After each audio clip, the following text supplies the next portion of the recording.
Hello there, everybody. This is General Snivy, and welcome back to more of the Paper Mario the Thousand Year Door playthrough. Today is more than likely going to be the final session for this game. And of course, before we get started, I did make a video showcasing all the remaining recipes that I've missed throughout the course of the entire playthrough, and there were a lot. Trust me, there were a ton of recipes of which I've missed. So, yeah, let's go ahead and get things underway. As soon as I can load up said video, give me just a few seconds.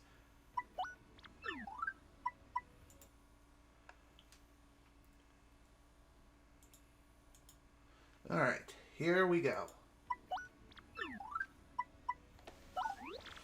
So, first recipe is inky sauce. You can make this in a couple of different ways. However, the main ingredient is hot sauce. You can get hot sauce from Glitzville after completing the businessman's trouble, aka his side quest.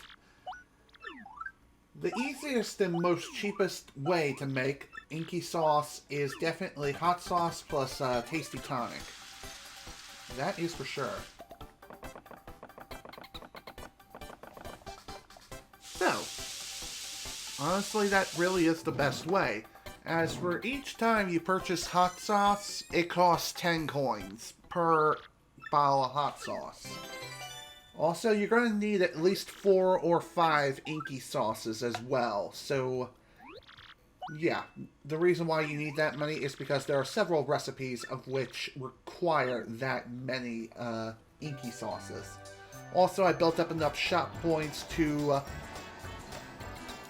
get myself a free shooting star. That's what I was trying to say.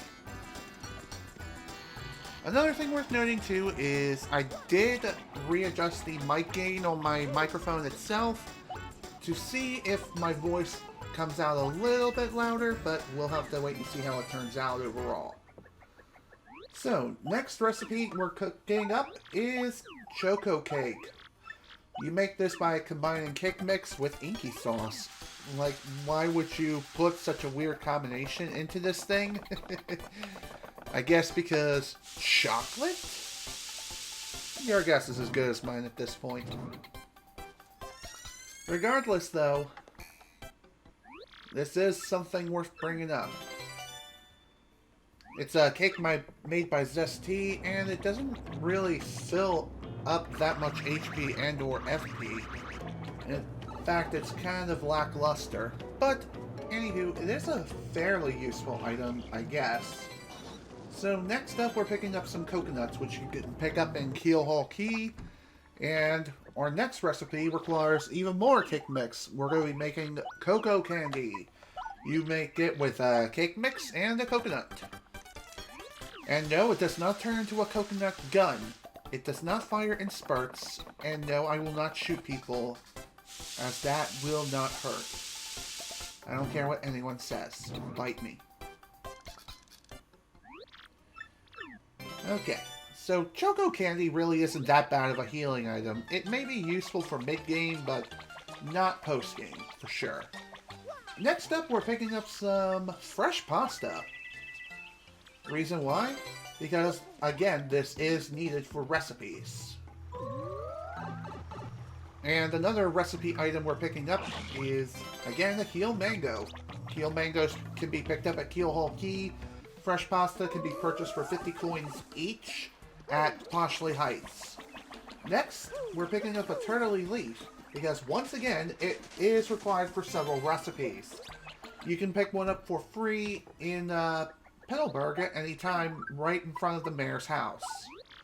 So, next recipe is ink pasta. You need inky sauce and fresh pasta. Why in God's name would you make something like this? I will never know. But it is another recipe that you can make. Also, this video is going to be about 23 minutes, or 22 and a half minutes to be exact. Technically speaking, it's 224, but you get the idea. So, ink pasta really isn't too bad of an item, all things considered. Next, we're making coop pasta. Kind of a weird name, if you ask me. So, this one requires more fresh pasta and a turtley leaf.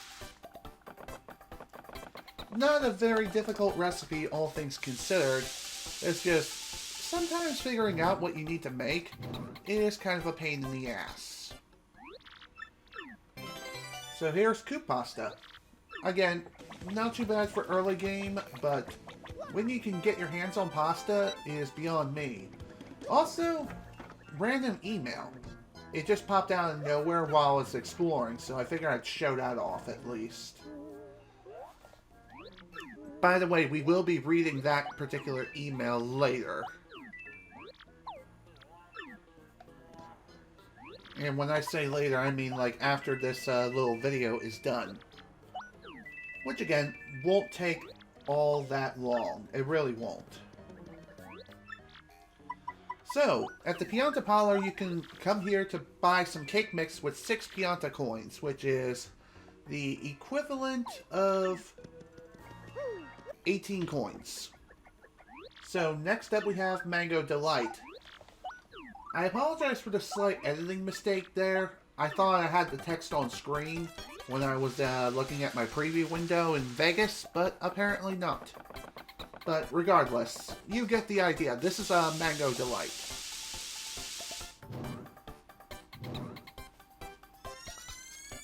The most important thing about it is that I at least show off what ingredients you need to make these recipes.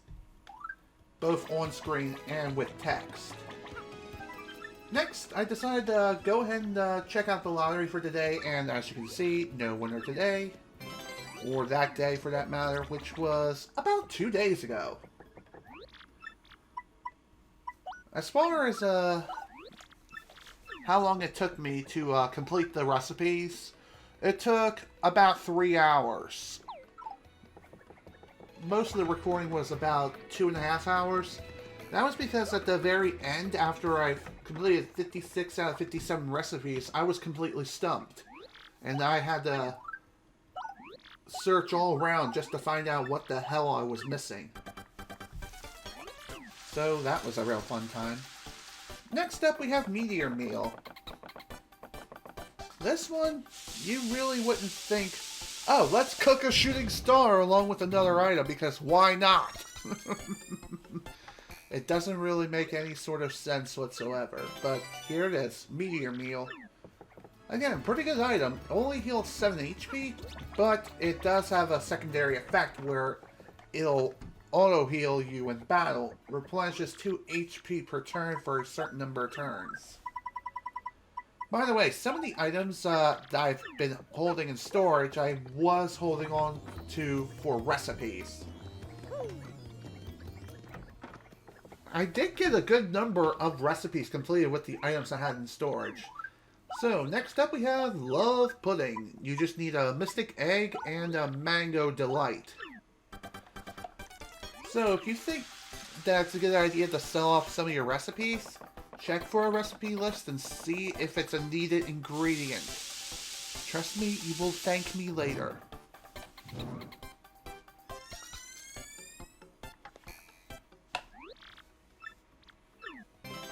So, Love Pudding. It makes you invisible, electrified, or it can put you to sleep. It's one of those gambling items. I'm not really sure the exact percentage it is for each of the different effects, but judging by the fact that there's 3 of them, it's probably like 50, 25, 25. Like 50% of the time you're invisible, the other 25 and 25 are sleepy and the other thing. So, in order to gather more ingredients, we're stopping by the Great Tree to gather another Mystic Egg. So again, play with Petuni and answer her series of questions, or her question properly, and boom, you get a free Mystic Egg. So, next up we have the omelet meal. This one's pretty easy to make. And, best of all, it's free. Just combine a Mystic Egg with a mushroom and you're good to go. You can also get this by staying at the luxurious inn at Poshley Heights, which, again, is overpriced. considering the fact there are many other places where you can go for not only cheaper, but some cases free. So, next up, we're going to be getting ourselves a Peachy Peach. You can get this item by staying at the inn in Twilight Town. The reason why we're getting this is, again, it's needed for a recipe for later down the line. I swear, item management really has been kind of a pain in the ass, considering I can only carry 10 items. So, next thing we're going to be doing is heading back to Creepy Steeple to grab another golden leaf. However, on my way there, say hello to another Amazing Daisy. Why am I showing this? It's simple, because I actually leveled up here. Although, when I first encountered it, I was completely unprepared and caught off guard. Because I had the money badge equipped and not quick change, I did not have Vivian out like I should have had her out in the first place. But, alas, it is what it is. Thankfully, if you do get the proper formation of what you're looking for, if you run away from battle and re-engage the enemy, the same exact formation will be there. So you can try it again, without any fear of losing your opportunity to kill another Amazing Daisy. Trust me, it's well worth it. Okay, time to grab ourselves a golden leaf and then get ready to cook ourselves some more food.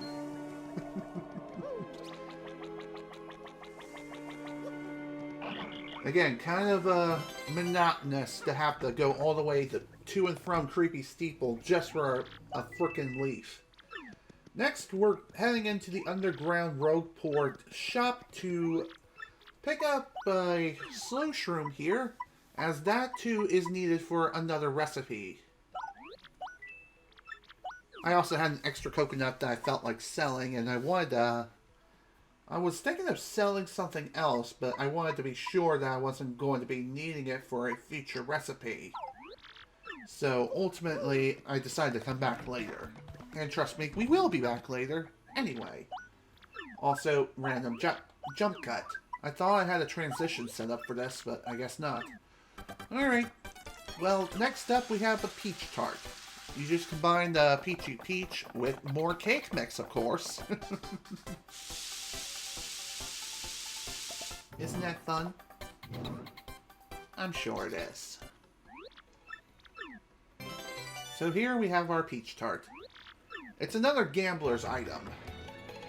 Is it really worth it? Not really, unless you're looking to sell it for a few coins. Although you're not going to get very much from it, unfortunately. It really does suck that it all comes down to that. But, oh well. Any coins is better than no coins. Although there are plenty of other ways to make coins, trust me. So next we're making a poison shroom. You combine inky sauce with a slow shroom to make it. Those are the primary ingredients. Now, the poison shroom is interesting. According to its item description, it basically poisons you. However, if you have the Feeling Fine badge equipped, there is like a 20% chance that it will fully heal Mario instead of doing absolutely nothing. So, another gambling item, in a sense. So next up we have a Shroom Brew. Again, apologies for the editing mistake of the text placement, but you get the idea. The poison shroom that we just made is needed for this. So, here we have another very, very interesting item. As soon as I push the right buttons. We have a shroom broth. Or broth. Okay. Never mind. I thought this was a different item than what it actually was. Also here I got lucky with a ice storm. It is needed to make this next recipe, the Snow Bunny. So we need a golden leaf and ice storm to make it. if you're unlucky with item drops, you can get an Ice Storm easily by going to Far Outpost and purchasing it. Thankfully, I didn't need to do that. And I got a Hyper Goomba to drop it, which was pretty nice. So, Snow Bunnies are okay items. They do heal you, but they freeze you in battle. So if you're going to use them to heal, use it outside of battle. That's all I need to say about it. So, back in the Rogueport underside, we're going to be purchasing some Ultra Shrooms here. Very, very expensive, but well worth it. But, again, it is needed for more recipes. So, speaking of recipes, if we cook just a regular Ultra Shroom, we'll get ourselves a Shroom Steak. Honestly, it's not worth it. It's not worth cooking this thing for. It is nice to have it added to the recipe log, but still not worth it because it only replenishes 30 HP and 10 FP, while the remaining 10, God only knows where that has gone. Kinda dumb, but again, needed for the recipe log.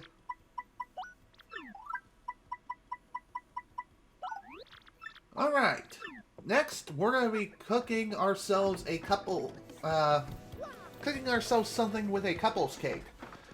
If you held on to this from completing that one Goomba's trouble back in Keel Hall Key, you'll be able to make a trial stew. You combine a poison shroom along with a couples cake, and you'll make this wondrous item. I was going to say wonderful, but it really, really isn't. So, what this thing is, essentially, is you eat this, your HP drops down to 1, your FP drops to 0, but you regain all of your star power. All in one shot. That is kind of messed up. And honestly, it's not worth it. Just sell it. You'll thank me later. Anyway, next up we're going to be making ourselves a zest cookie. You just need a mystic egg and cake mix. I wonder, can you make cookies with eggs and cake mix? It's possible. So, next up we're going to be making a shroom crepe. You need a cake mix plus ultra shroom. So, what does this thing do exactly? Well, again, it's not worth sacrificing an ultra shroom for. Seriously, it isn't. It replenishes 30 HP and 20 FP. Although, looking at the benefits, it really doesn't seem like it's that bad. So, next up on our ingredient gathering catalog, we return to Excess Express to pick up more maple syrup. You can also buy some in the Pianta Parlor as well, but honestly, it's cheaper to get it at the Excess Express. Just saying. Okay, let's move on to the next recipe now, shall we? Next up, we have the Zest Frappe. You combine Ice Storm and maple syrup. A really, really weird and awkward kind of combination of recipes. But this does make something pretty good out of it. Is it my absolute favorite thing to see? Absolutely not. My absolute favorite item is definitely the Jelly Ultra. Just saying.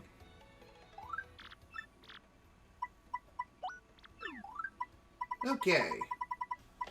Let's gather ourselves another recipe. Next up, we're going to be using a courage shell along with one other ingredient to create a courage meal. So, you need a courage shell plus zest dinner. Once you combine the two together, you can make yourself another attacking item that you throw at an enemy for some weird reason. So again, if you need any courage shells, just go to Petalburg and purchase it there.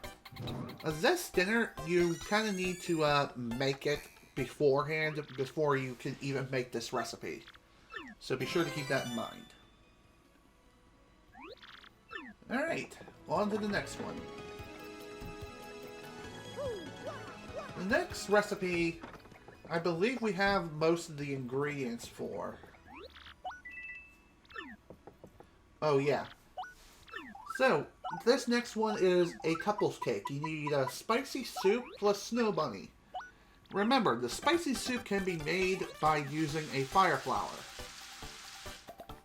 So, that's pretty nice. And again, couple's cake is a pretty useful item. Just again, it grants you the ability to gradually heal your HP over time, and it affects you and your party member. Plus, it lasts for 9 turns, which is pretty insane. So, next up we're picking up some jam and jelly for yet more recipes. Again, you can buy these in the underside of Rogueport in its shop for 200 coins. So next up, we're making ourselves a jelly candy. This, oddly enough, is well worth it. You combine a jam and jelly along with cake mix, and this thing can heal 64 FP, making this the best FP restoration item in the game. So that's pretty insane, and also sweet. Alright, next we have a Zest Deluxe. You need an Ultra Shroom and fresh pasta to make this. Zest Deluxe can be a pretty neat item as well. And oddly enough, this is one of the last couple of recipes I have left.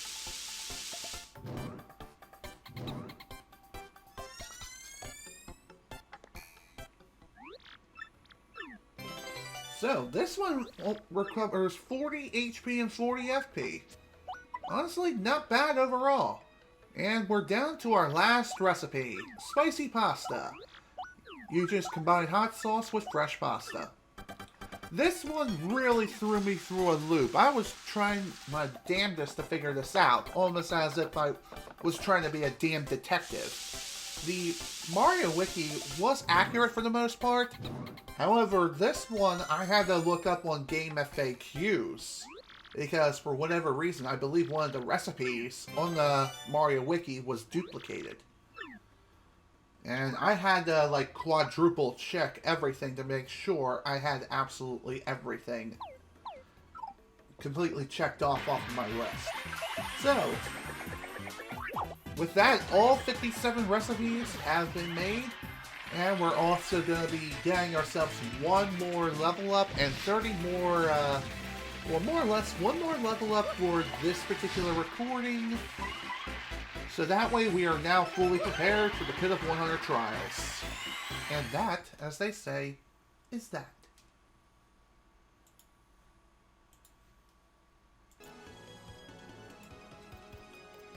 Okay.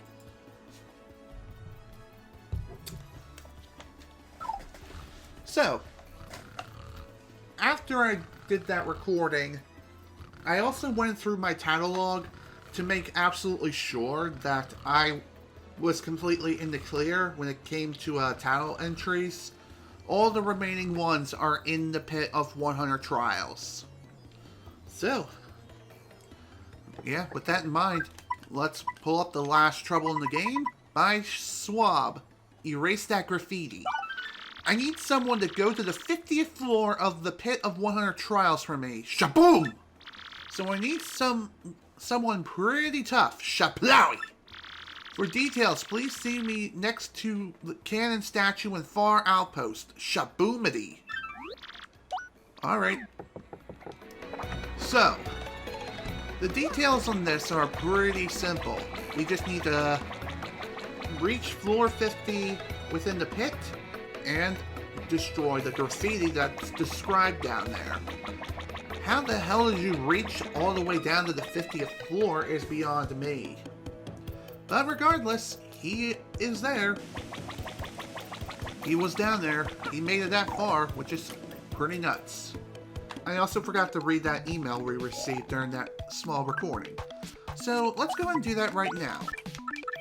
Here it is. Gob. Sweet. Throat bomb. Is this right? Do I just type or what? Yeah, okay. So, hey, I was so happy you got me that honey candy. My voice came back and everything, but maybe I was a little too jolly. I started shouting and now I lost my voice again. I'm resting now. So, yeah, there may not be much here in Far Outpost, but at least we got snow. Yeah, we have snow bomb fights here. We put tiny bombs inside our snowballs so that they explode when they hit. It's super dangerous, which makes it super cool. Unfortunately, it also makes it super illegal, which is pretty lame. But come visit anyway. Later, Gob. That's neat. Funny enough, we are going to be visiting him anyway. So that's pretty nice. I've also readjusted my badges slightly, so that way I'm fully prepared for the pick, with the exception of First Strike. That one I'm still going to be keeping on until we reach the pick. After we reach the pick, we of course will be taking that badge off and equipping something else.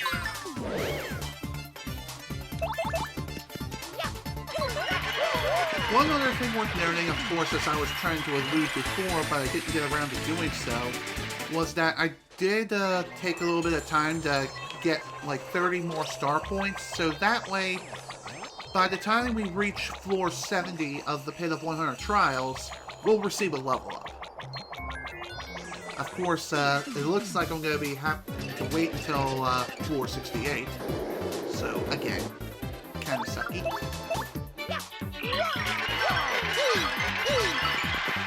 Totally fine.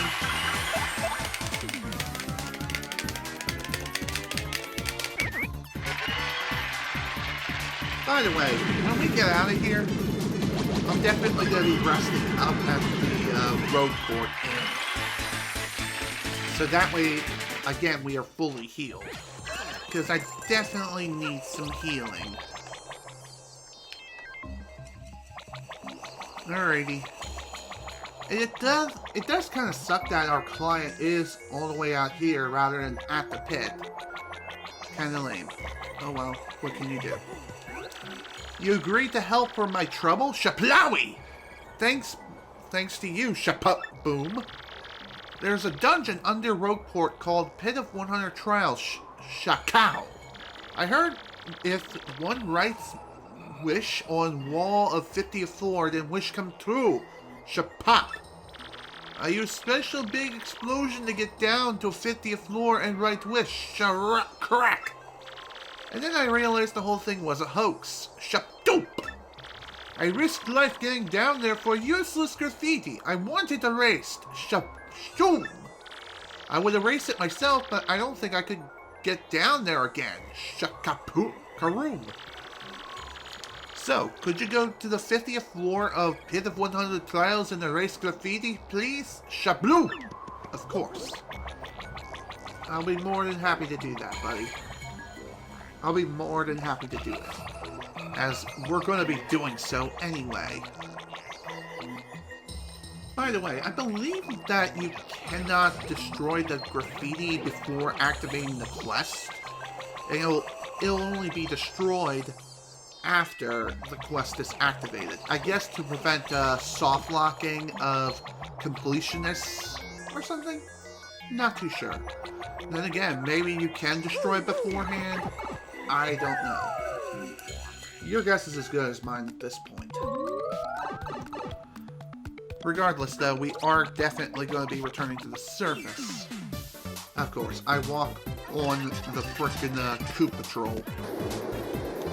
Fantastic.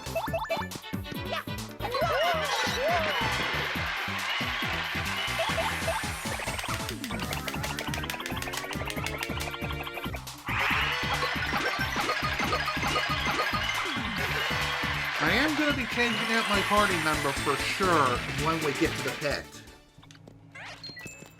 As far as who I'm going to be changing it to, it's going to be Goombella. for the most part. Just because the remaining entries will require her to tattle all the enemies. And there are quite a large number of enemies within the Pit of 100 Trials whom we need to tattle. In fact, all the remaining ones are down there. So, not only do we have to get those tattle entries, we also have to get good RNG that we don't get any movers on any required floors. That would be really bad. Otherwise, we won't be able to complete the tattle log unless we go through the pit all over again. I mean, if it does happen, then I'll just leave a link to a YouTube video showcasing all of the tattle entries. I mean, if worse comes to worse. Just saying.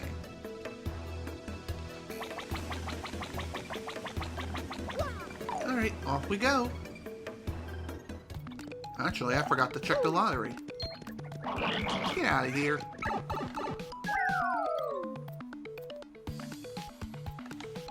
Figure I might as well check the lottery one more time to see if I win something. Probably won't, considering that not enough days have passed as of yet. 0748, of course. Goodbye.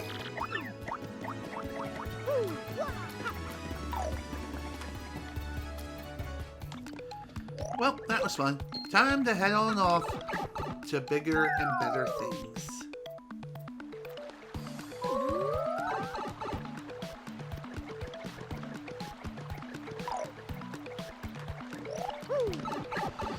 Okay, here we go. Back to the Pit of 100 Trials. Technically, we've been down here before, but only for like the first 20 levels.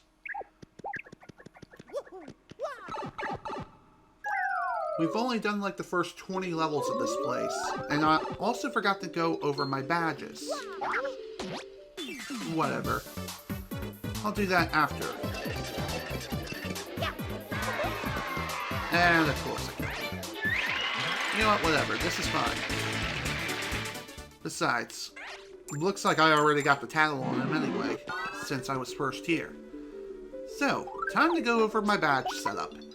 We got, of course, Pretty Lucky, Chill Out, Attack Effects B, Damage Dodge, Feeling Fine, Spike Shield, Unsimplifier, the L and W emblems, PFD down, Unsimplifier, Quick Change, Power Plus, Ice Power, I'm definitely going to be needing that, Power Plus, Flower Saver, Charge, Damage Dodge, and Multi-Bounce.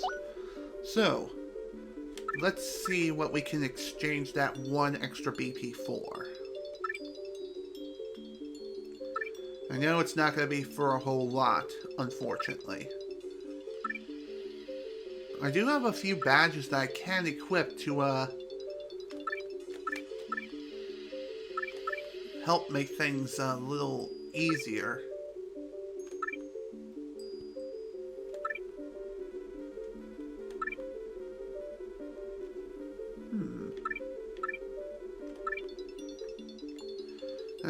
I think I'm going to equip Close Call. Alright. Let's go. By the way, the remaining badges, I'm damn sure we're going to be finding them all here in the pit. So like I said, we completed the first 20 our first time through for one trouble.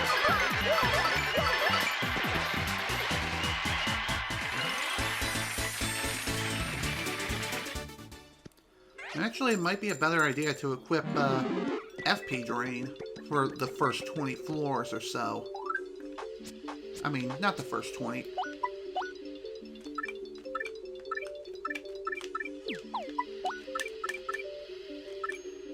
I meant more or less for like the first 50-ish floors or so. So, FP Drain, just like with HP Drain, it does decrease your attack power by 1, but it does allow you to restore 1 FP per attack.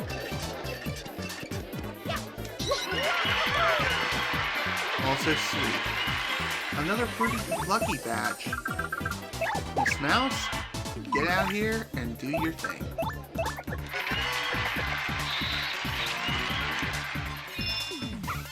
Just got it.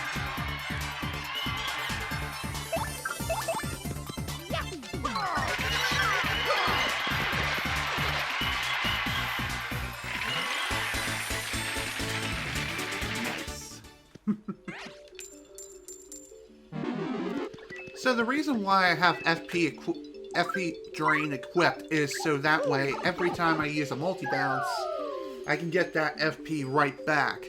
I want to conserve as much FP as possible. So that way when I need to unequip that badge for other badges, I can do so easily.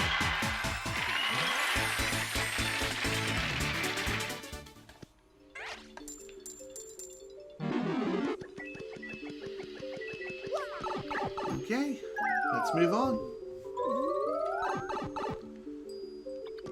By the way, I believe all the enemies are the same no matter where you go.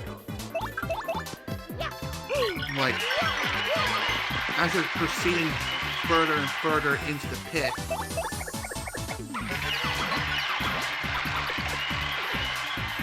I believe all the enemies whom you can fight are the same. So this floor always has fuzzies, while another always has Gloomba, etc., etc. You get the idea.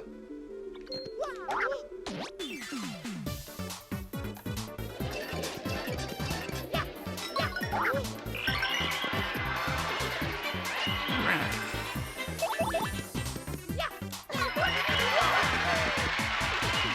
First strikes are also your best friend in this pit of 100 trials.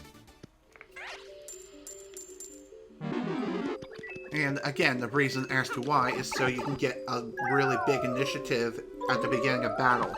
Also, Chill Out is an excellent badge to have equipped for this place, as there are several enemies here who will more than likely first strike you every single time, especially if they're in the air.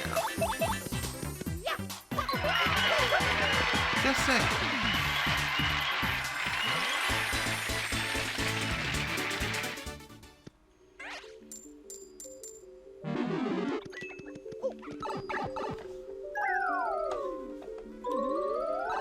Okay, let's keep moving.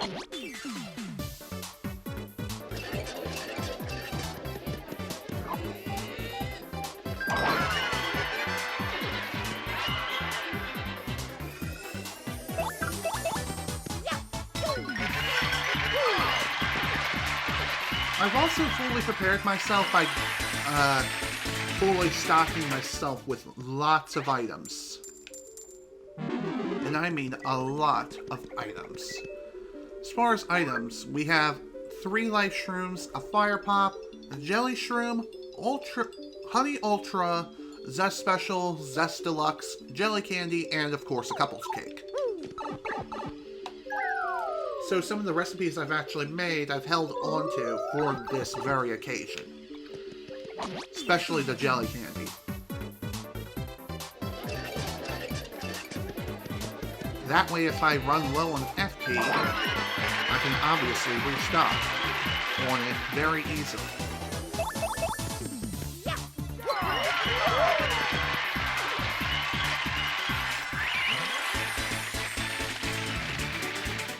So again, why bring Goombella along exactly?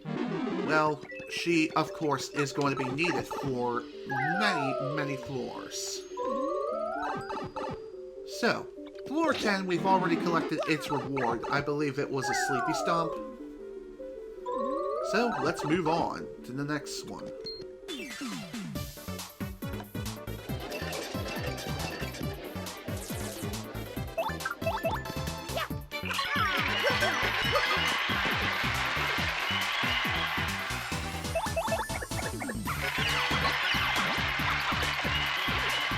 I'm done.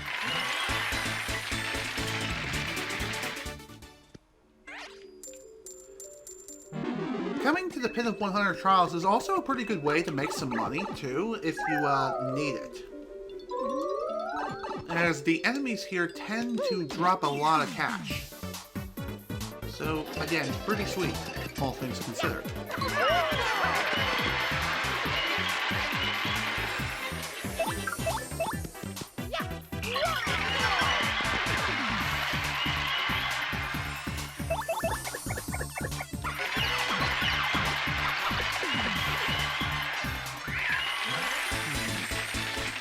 By the way, if anyone has noticed, I did recently get my hair cut. I got it cut yesterday. Got it cut for the holidays.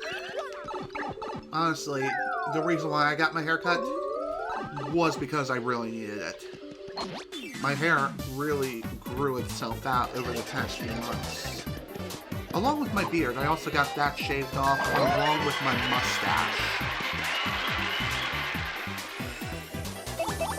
Just felt like getting a clean shave along with my haircut, and thankfully the barbershop I go to has that included along with the haircut. So that's really sweet, because a lot of big name barbershops don't do that. They have that as a separate transaction. Why, I don't know.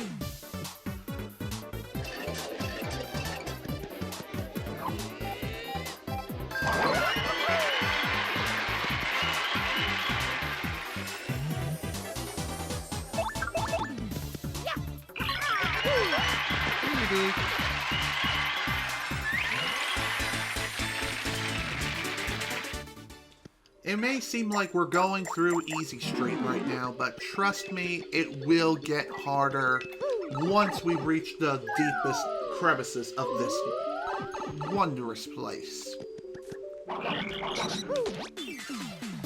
I'm surprised that worked.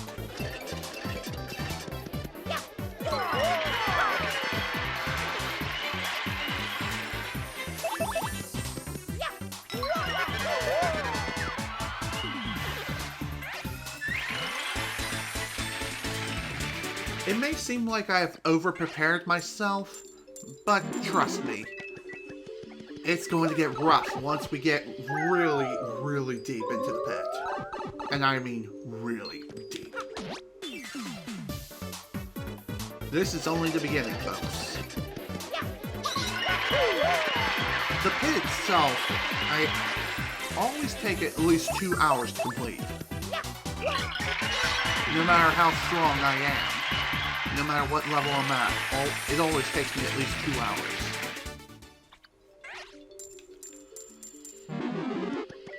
And the reason why it takes me so long is because later enemies really hold things up for quite some time.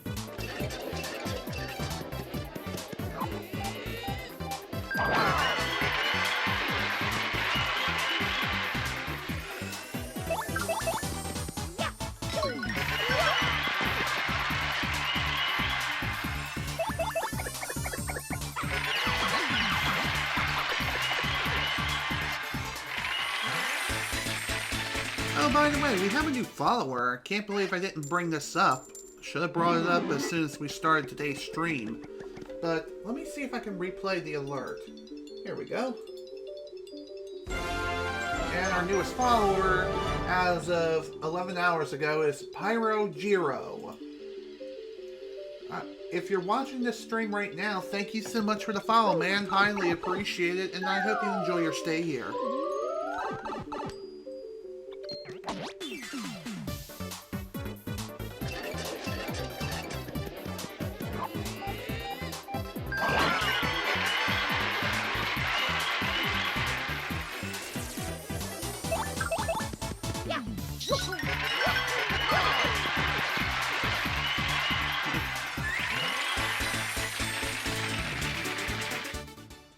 We're getting there, ladies and germs. We're definitely getting there. As far as what floor we're at right now, I really haven't been keeping track. But as you're diving deeper and deeper into the pit of 100 Trials, the shading on the wall does get darker and darker until eventually it's near pitch black. That just signifies that you're going really, really deep underground. By the way, I also threw on this outfit for Waluigi, because Waluigi time. Also, say hello to this guy. Hey, I got all the hottest new products right here. Look no further. You got the feeble look of a man with a mind for goods. Want to buy something?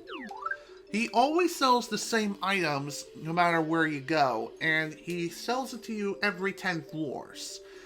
The items are, of course, Mushroom, Super Shroom, Honey Syrup, Maple Syrup, Fire Flower, and Thunder Rage.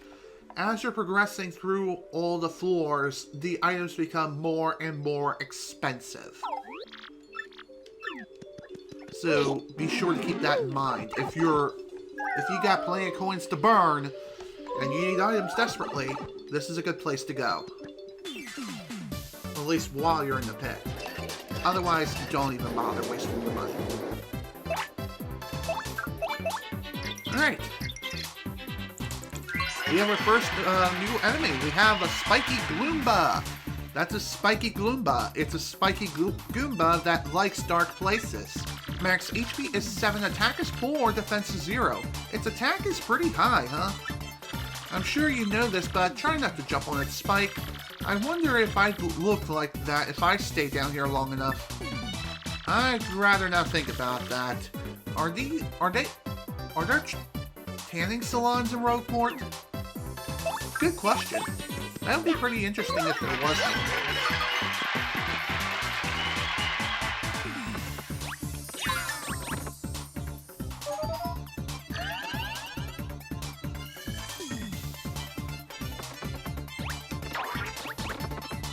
Hey, dude. Don't be that guy. Are you serious, dude? Are you serious?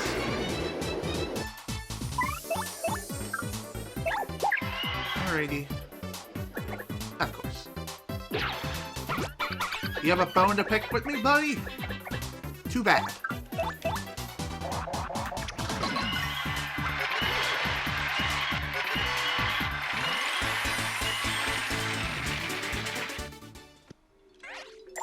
Oh, nice. He dropped the Super Shroom. Not that I really need it. Although, I can actually use that. So let's try something here. I'm gonna throw this. Here you go, Goombella. That'll bring it back up to speed. Also, random email.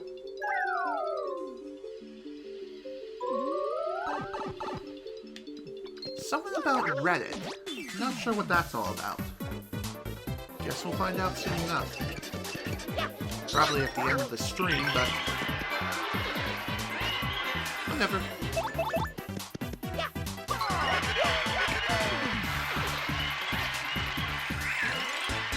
Okay. On to the next one.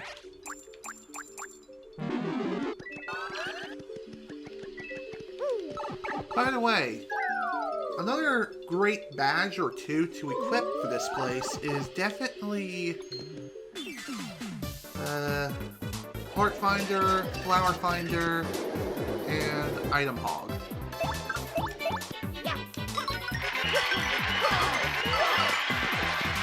we go. One of the audience members had a POW block. Not that I'm really going to be needing that at all, seriously. That can go jump off a cliff. I mean, it could be useful for flipping over cliffs, but other than that, though, not a whole lot of uses.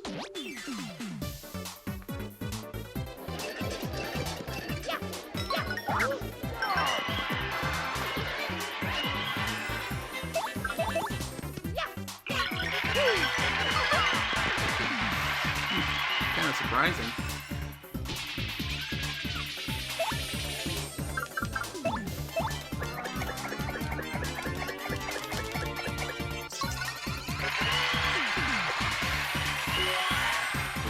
Unnecessary bingo much? That would be pretty awesome if that was Shine Sprite, but sadly it wasn't. Oh well. It is what it is.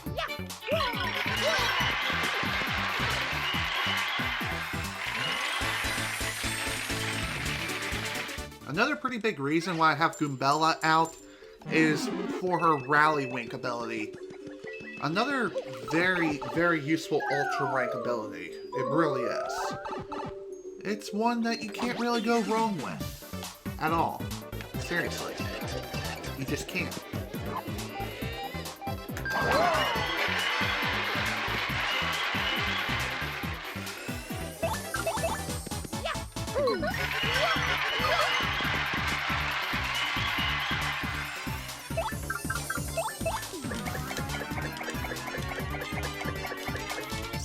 That'll work. So long as the bar passes the OK, you'll get the extra turn. If it overfills, great! That means you don't have to worry about pressing any more buttons. At least not for the remainder of the move. So, again, pretty nice.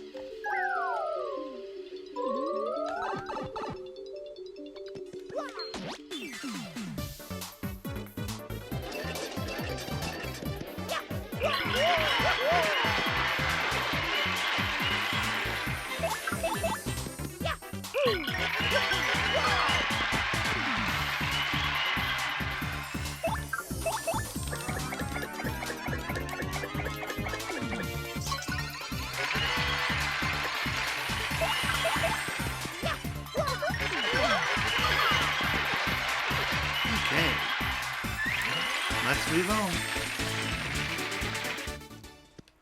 I know we've used up quite a bit of FP just because of Rally Wink, but it really isn't that bad.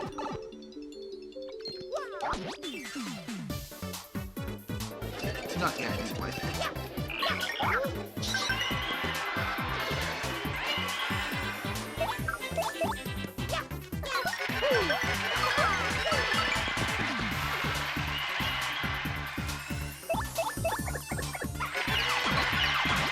I know I could have used Rally Wink again to end the battle a little more quickly, but I wanted to conserve my FP just a little bit. And also work on restoring it just a little bit more.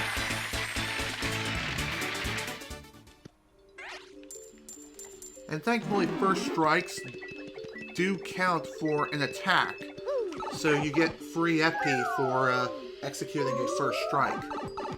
Again, pretty sweet. Pretty sweet, all things considered.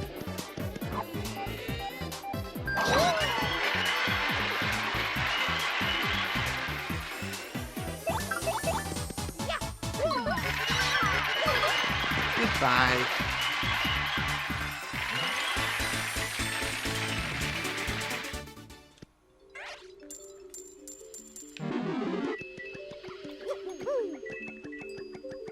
Okay, let's go.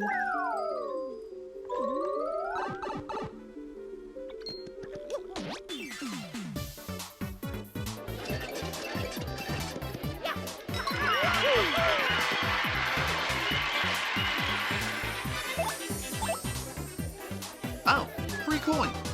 Thanks.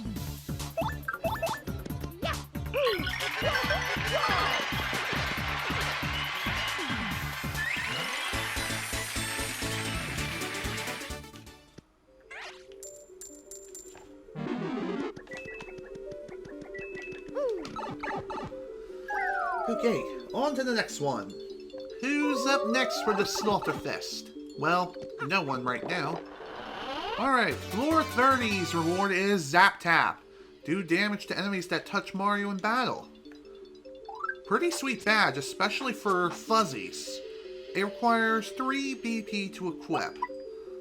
Anything worth taking off right now? Maybe Feeling Fine P, but...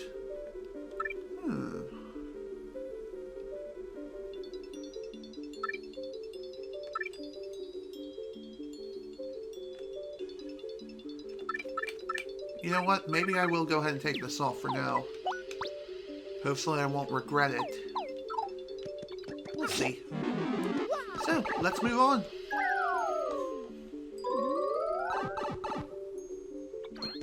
Hey buddy, give me a kiss.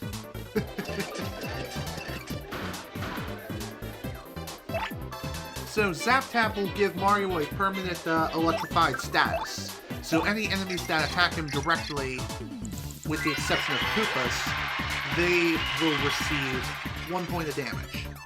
That's a Dark Koopa. It lives in dark places that the light never reaches. Max HP is 8, attack is 4, defense is 2. It's a bit tougher than a regular Koopa, so you won't be able to beat it easily.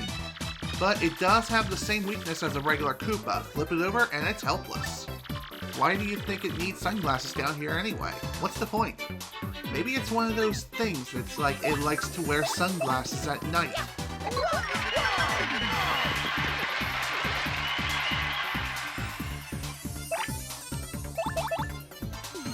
Unnecessary attack increase much?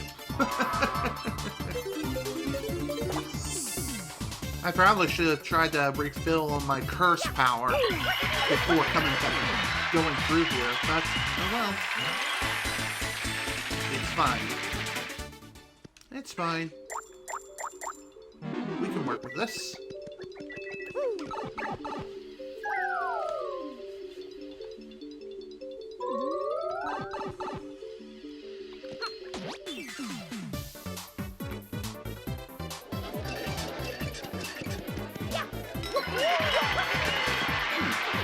That looks like a familiar enemy.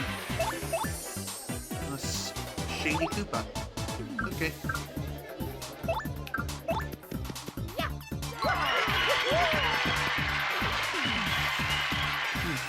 I was gonna have Goombella possibly flip over the enemy here, but I don't think that would work out too well.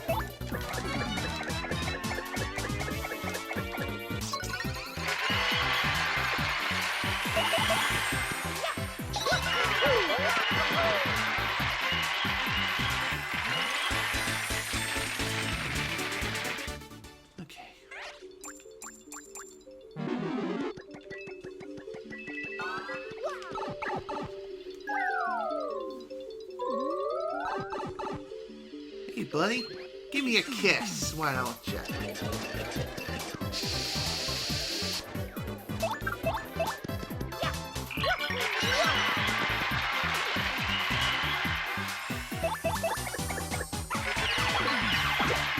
Nice. Man, I love doing that.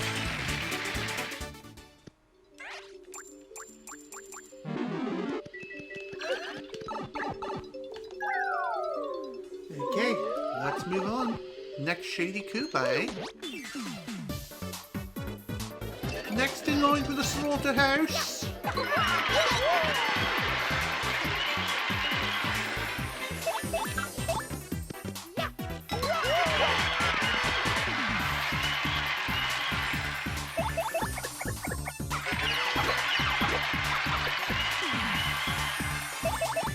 By the way, I believe Dark Koopas, how long it takes for them to get back up on their feet again, is about 1 turn. So long as you don't jump on them again. But honestly, you should continuously jump on them to kill them off forever. Know what I mean?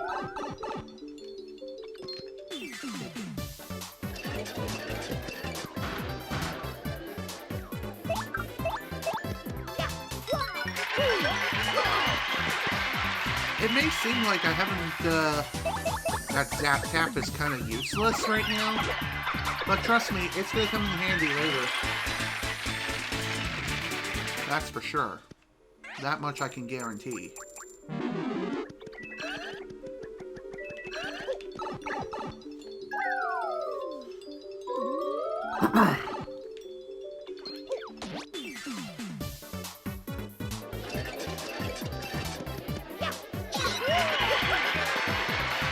A lot of enemies whom we... No.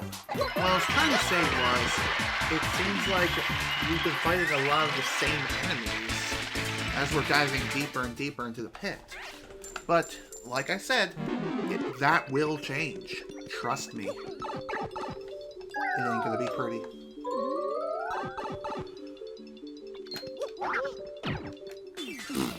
Great.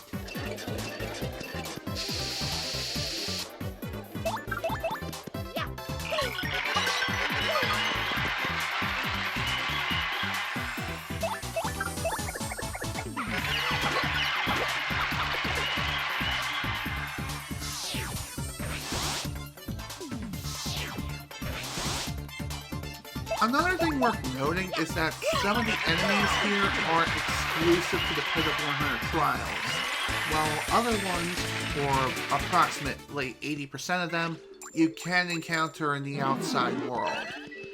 So, if you're going for talent trees, go for the enemies in the outside world and just save the ones in the pit for last.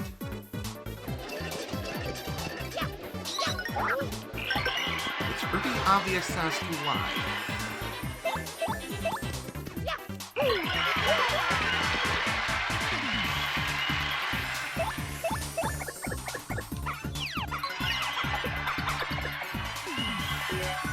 Damn it!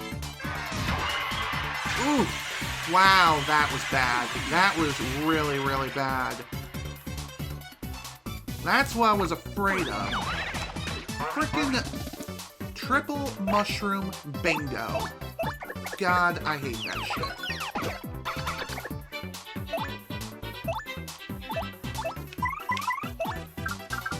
I don't even have enough star power for a sweet feast to recover, unfortunately. Okay, that was definitely not my best of ideas.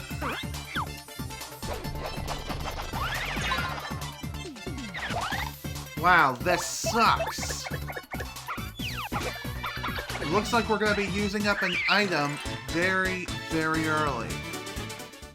I was really hoping that wouldn't have happened, but, you know, I always have to lose the run to RNG, dude. Always. Okay, what should we use?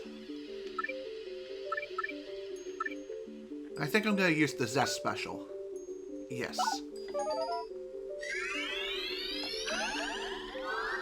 That'll help. Again, I was kind of hoping to have saved my items for, like, at least floor 50 plus, but of course not. Games like fuck you.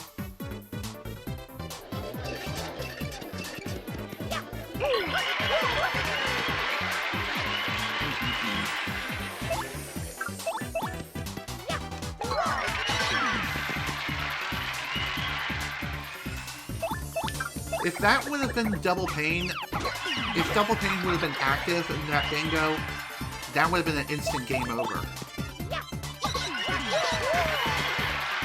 Trust me, I've had that happen before. And I don't want it to happen again. Thankfully, though, we will hopefully be getting a level up soon. Alright, floor 40's reward. We get Pity Flower. When Mario takes damage, occasionally recover 1 FP. Pity Flower is considered one of the best badges in the game, just because of the fact that you recover FP if you take damage. Occasionally. It doesn't happen all the time, so you can't rely on it.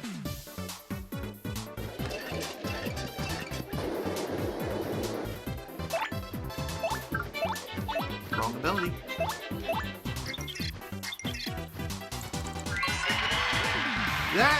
This is a Dark Paratroopa. It lives in dark, damp places. Max HP is 8, attack is 4, defense is 2. It's strong, but otherwise just like other Paratroopas. It's airborne, so try to ground it first. What'd you think I was gonna do? Do absolutely nothing? No, I'll leave that up to Luigi. He could win by doing absolutely nothing.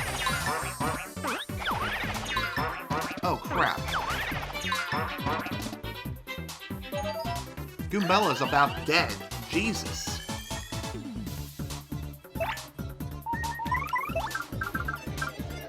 Definitely don't want to waste a freaking Life Shroom on her.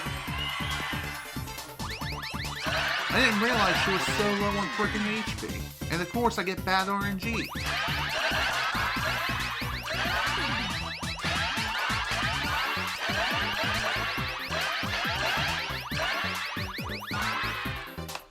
Oh, thank God. That brought it back to speed.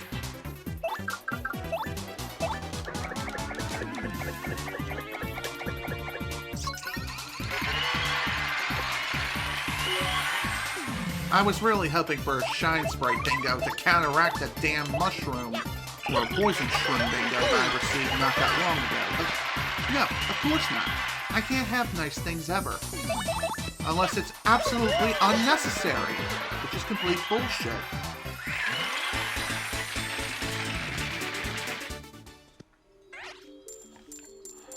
Again, thank God for Sweet Feast coming in clutch. You definitely want to save the Pit of 100 Trials for post-game for sure.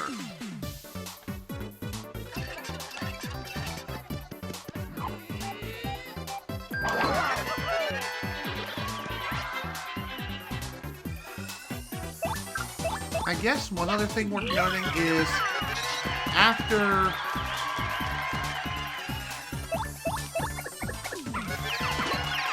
you win a battle after getting a triple poison mushroom bingo, you can thankfully recover your audience in the very next battle. I believe it will be restored to its previous count. I could be wrong though, but I'm pretty sure it does get restored. So at least there's that.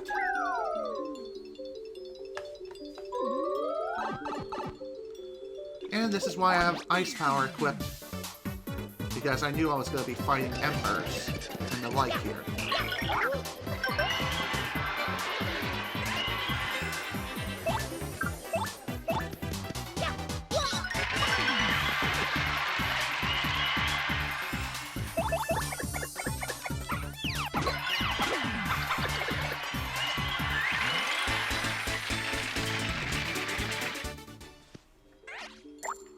An HP drain. Goombella could probably use something like this. Sure. So remember, this item can restore 5 HP by stealing 5 HP from an enemy. Pretty nice item, all things considered.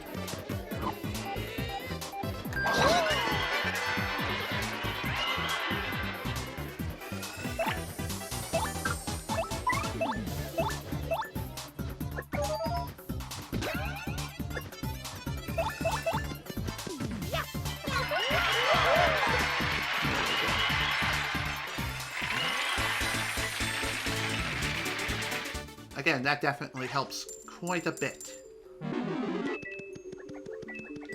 Especially after the BS that we've had earlier on. Jesus, that was painful. Hey, buddy. Yo, down here. Thank you. That took a while.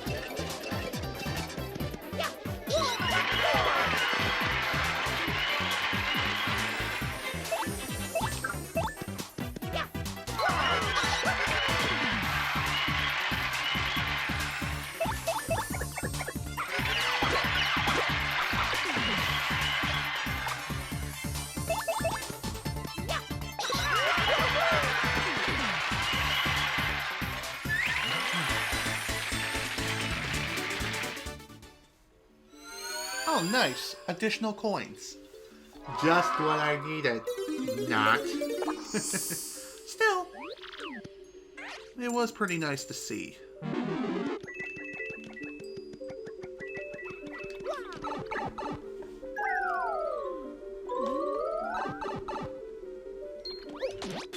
Hey, buddy. How you doing?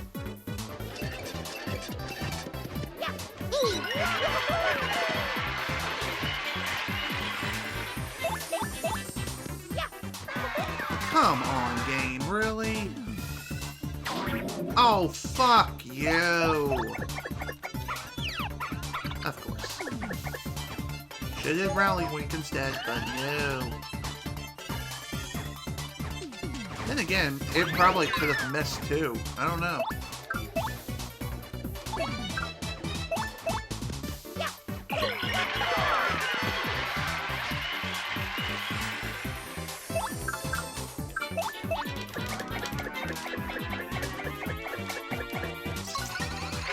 Okay. At least I didn't miss that time.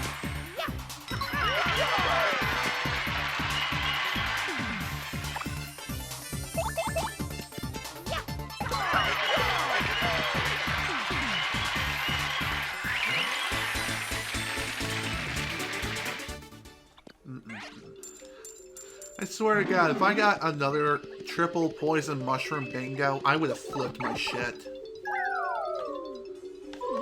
Knowing my luck, though, it'll more than likely happen without any sort of warning whatsoever. And that won't be fun at all for anyone, especially me.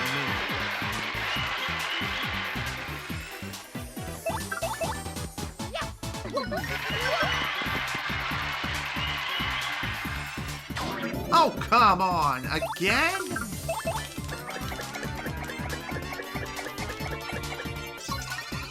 Well, at least this is guaranteed to not miss ever.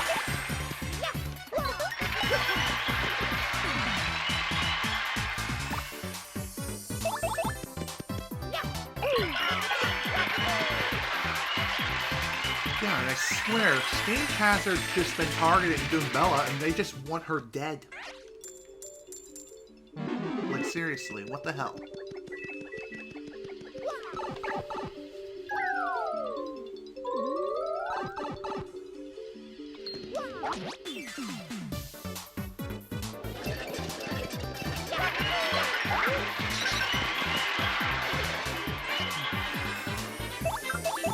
Let me guess, another fork or something will land on Goombella, forcing her to be dizzy right now?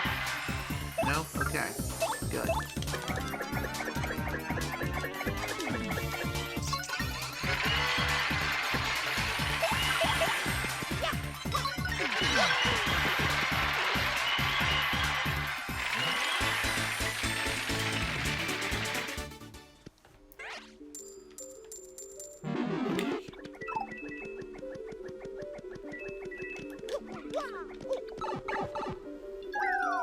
Thankfully, we're still making pretty good progress as far as the pit is concerned.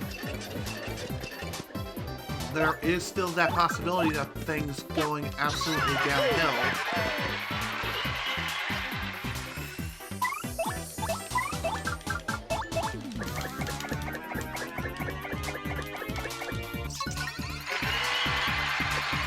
Thankfully, though, it doesn't look like that's going to be happening anytime soon. Not like earlier.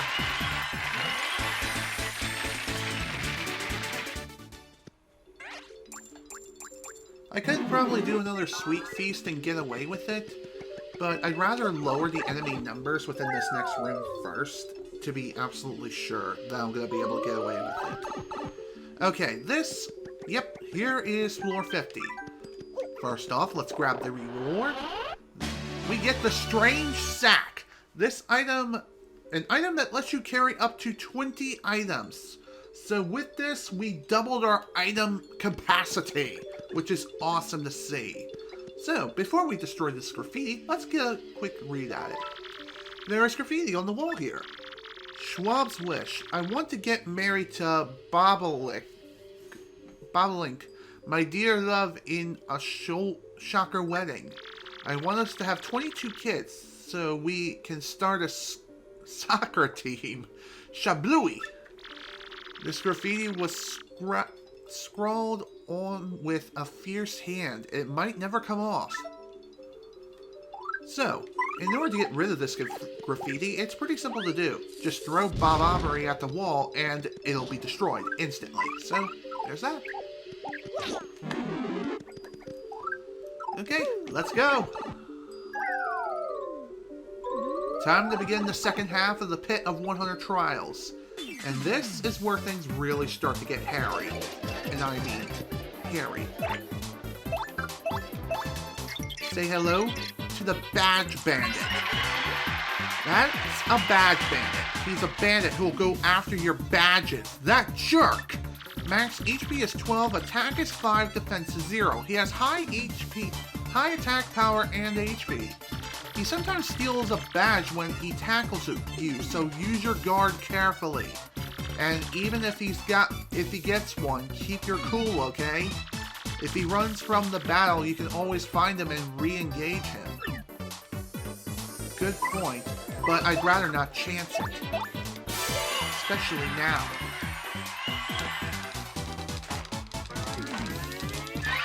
It seems kind of reckless that I'm using Supernova here against these asshats. But considering that I have to get a panel entry off of these guys, I'd rather not risk having my badges stolen.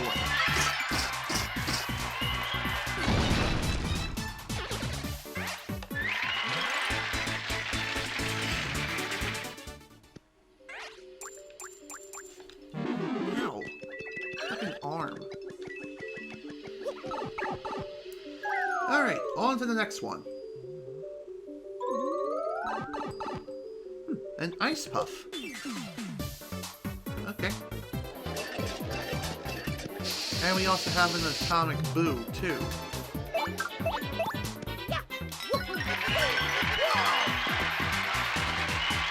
Also, I believe this floor, or as a floor 50, I definitely want to have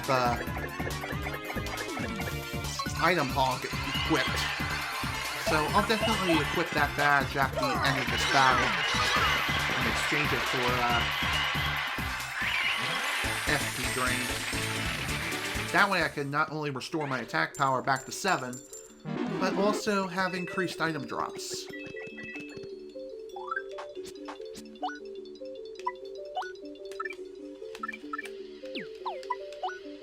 Okay, so let's see here.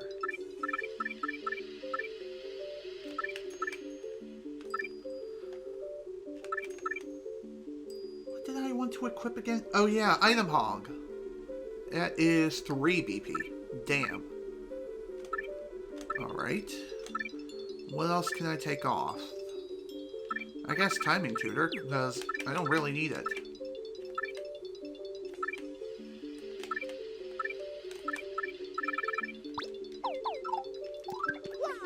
There we go. Much better.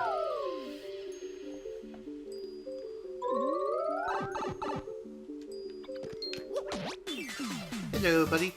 How you doing?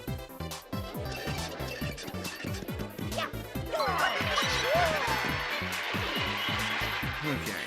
So, if you see a badge bandit in the battle, you definitely want to prioritize it and kill it as soon as you can.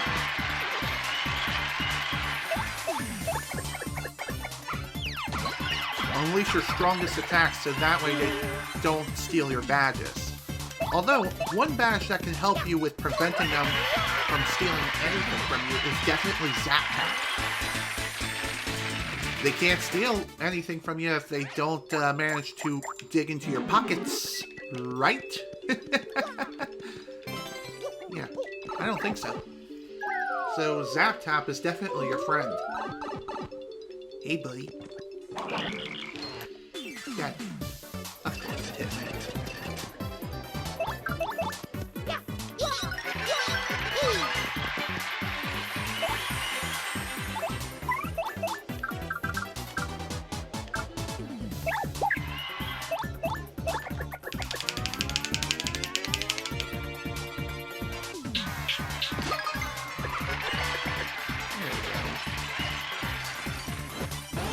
Ow!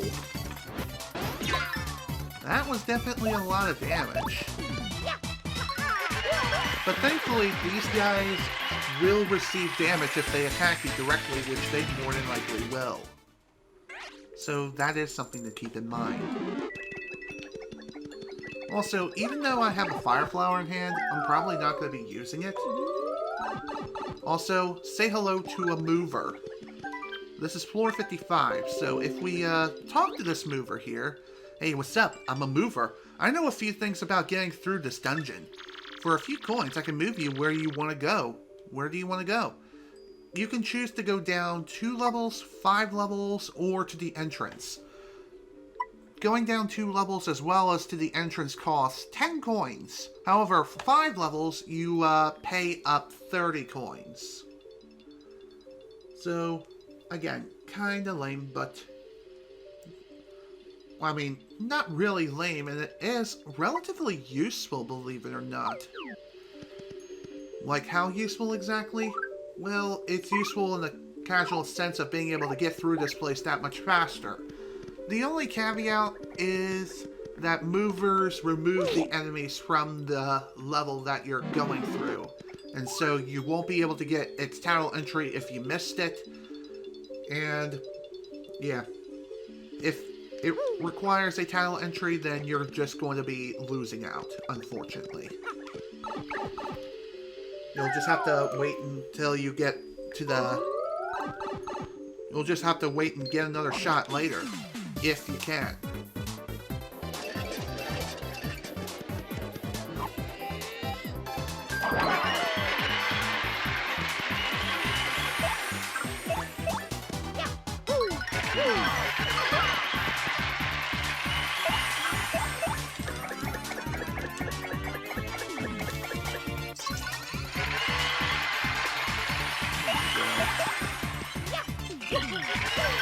Goodbye.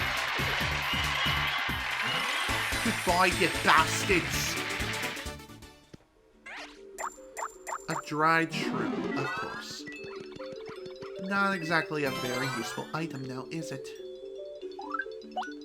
Whatever. Goombella, eat up.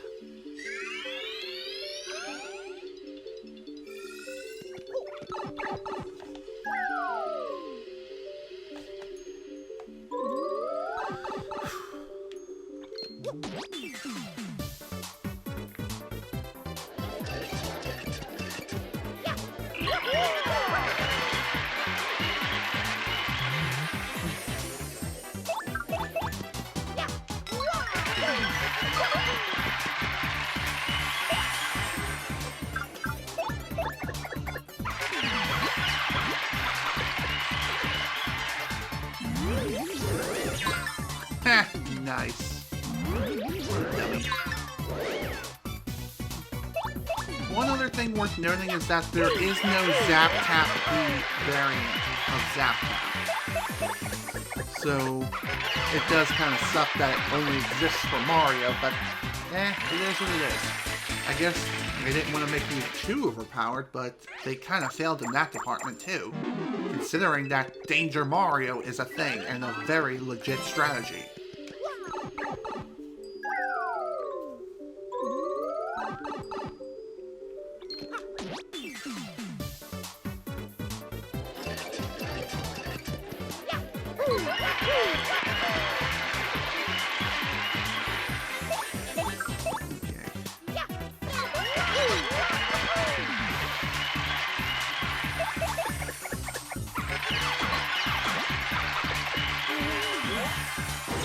Wow, you really want Goombella dead, don't you? That's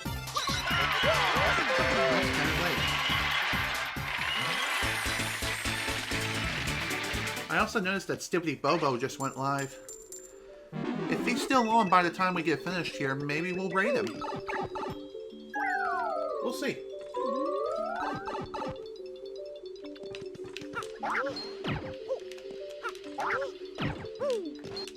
God damn it, I wanted to first strike that thing. But doesn't look like that's going to happen now, will it?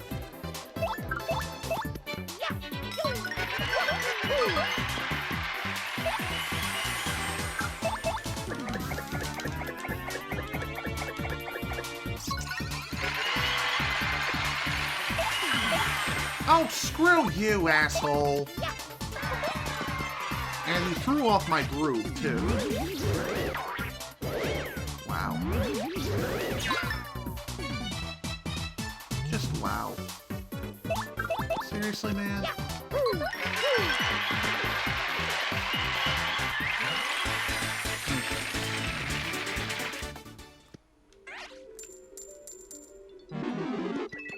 Things are starting to get a little hairy here. I definitely don't like that. Alright, floor 60. And here we have Double Dip. During battle, it lets you use 2 items in 1 turn. So, it's another Double Dip badge.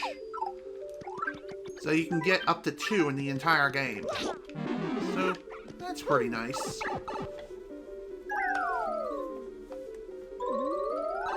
And of course, we got another mover. Fantastic. Let's just go. I mean, I'll take a free floor. Still though, I would have liked to see what the enemy was. Oh, fantastic. We got one of these assets. Hello, Dark Claw.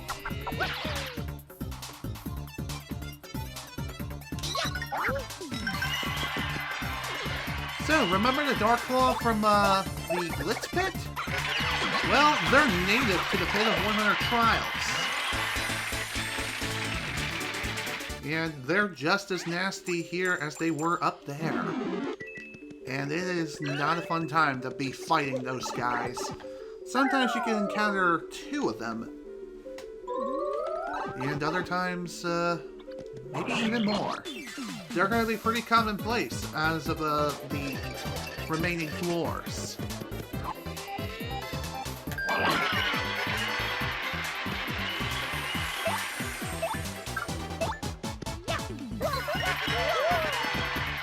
Rather assure the kill rather than weaken them. Oh, kind of surprised.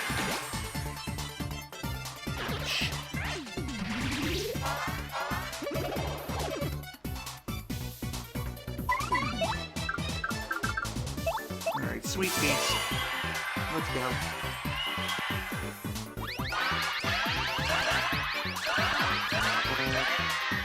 God damn it.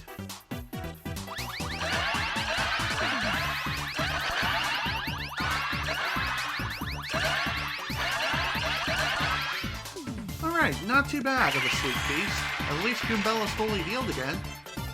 For now, anyway. This is a good time to use a fire flower. Who knew?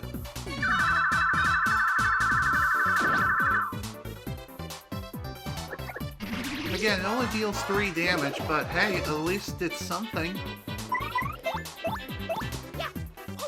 Of course.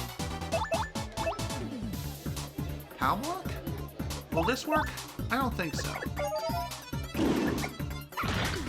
Ah, it does. Nice. Really? We get this spell now? Of all times. The wizard is clearly alone. So it's not really going to attack. It's just going to split itself off into multiple clones.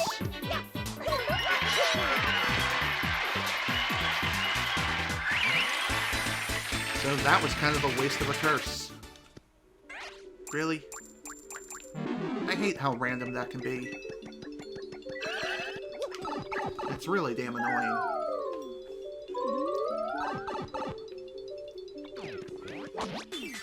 Hello there, buddy. How you doing?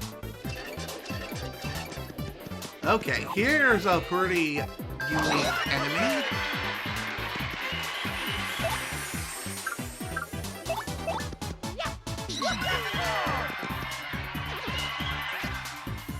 This guy, oddly enough, can give you 2 talent entries. First, we have the Dark Lakitu.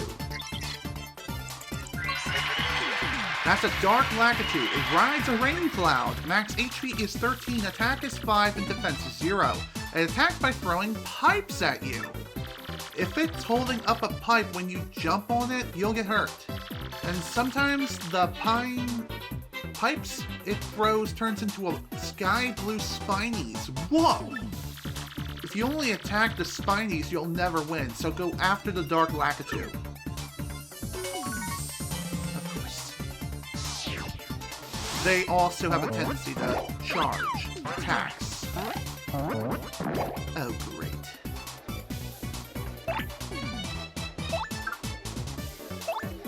Alright.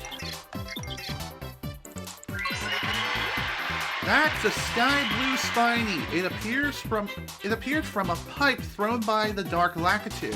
Max HP is 6, attack is 6, defense is 4. It'll totally charge at you. Sometimes it balls up to defend and store energy for an attack. If you can beat it and any buddies it may have with a special attack. Not a bad idea. Let's do so now. I was thinking of using Showstopper, but I'd rather not chance it. Let's go for the surefire way.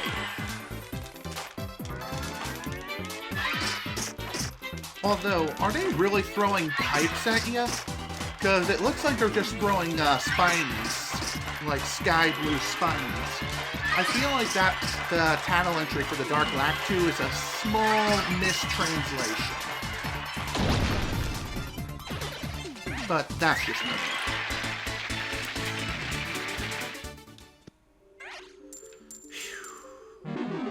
Alright, that's 2 more title entries added to the catalog. Let's see, what are we up to as far as that is concerned? 115 out of 124, so we still got 11 more. And hopefully I won't get screwed over by another mover. Son of a bitch. I say it, and it happens.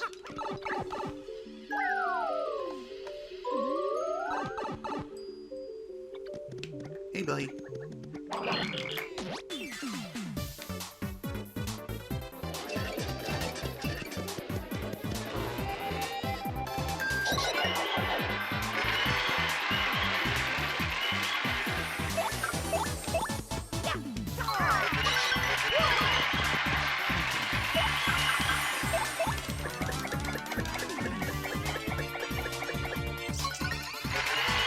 There we go. Let's finish this.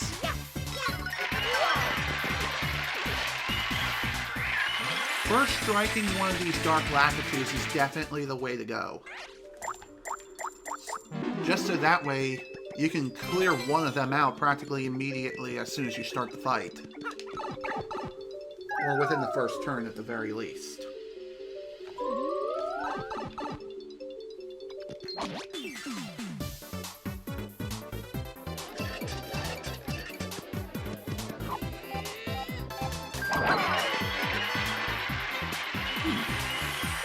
This might actually make the Thunder Rage that I just got put into really good use.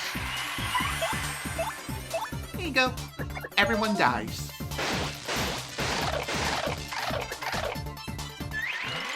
All done.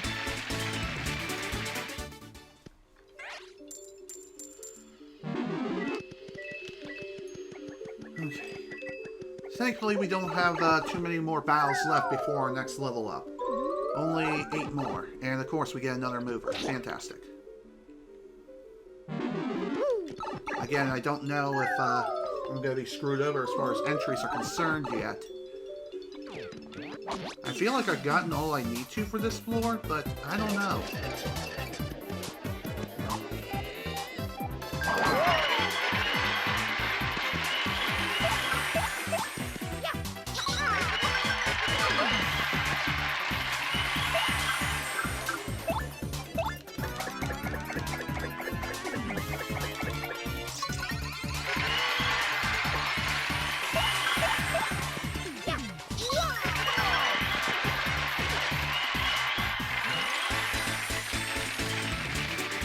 Okay, on to the next one.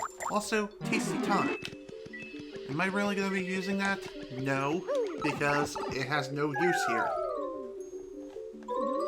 Granted, I know it can cure status ailments, but still. So, here we have Double Dip P.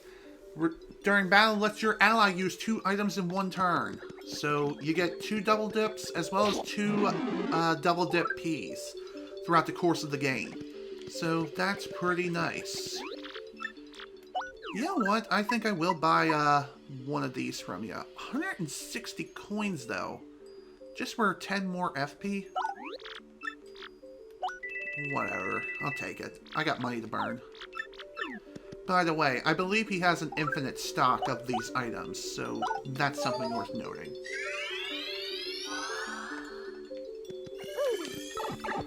Alright, on to the next one. I believe we're on floor 71.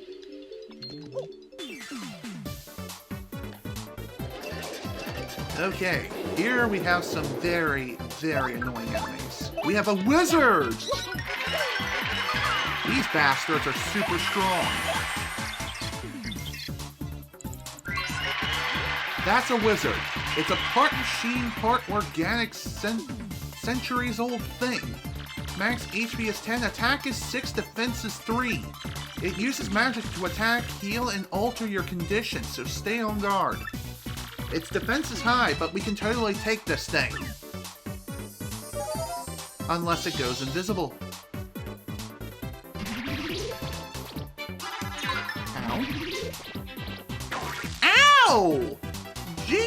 man!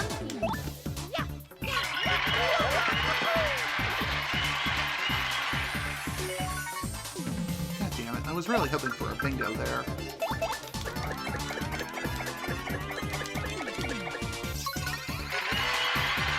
Things are really starting to heat up now. I told you, folks. We were on the easy streak for a while, but as of floor 50 and floor 60, this is when things really start to get difficult. A lot of the strong enemies are going to start emerging out of nowhere and coming out of their hiding places. It's not going to be fun. Trust me.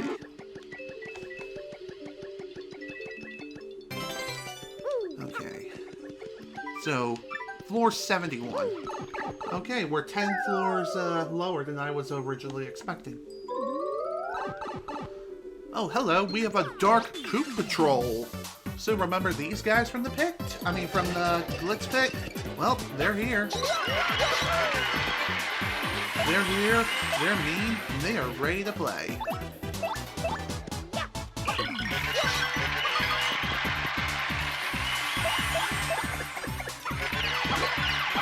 Also, that Chain Chomp has a defense plus. Ow! Come on, man!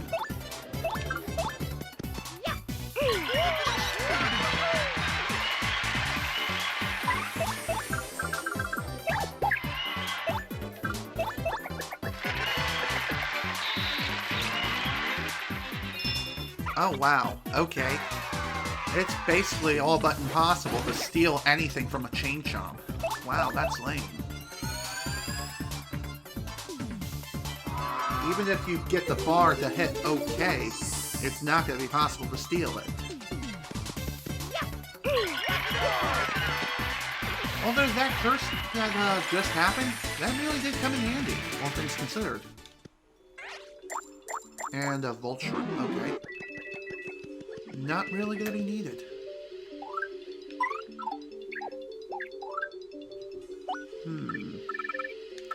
I don't like the fact that I'm running low on HP here. I got 6 more battles to go through yet.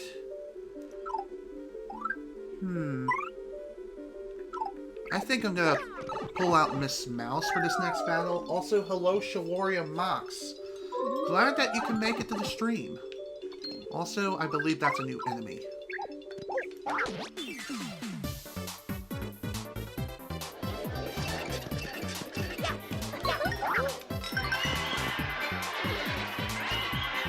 Okay, I was wrong. It's not a new enemy. Alrighty then.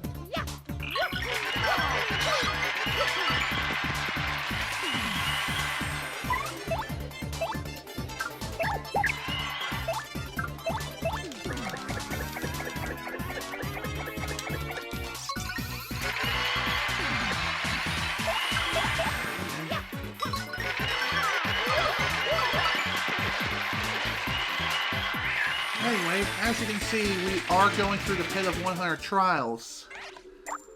I don't like the fact that we're running kind of low on HP here, but we thankfully will be getting a level up within the next 5 battles, if we manage to make it that far, which we most definitely should.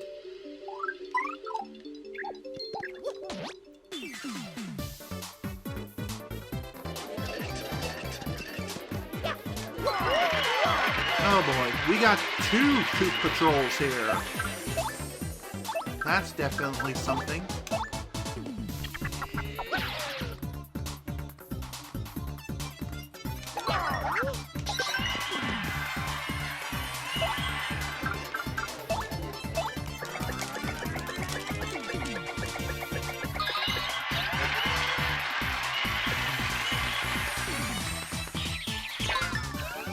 Okay.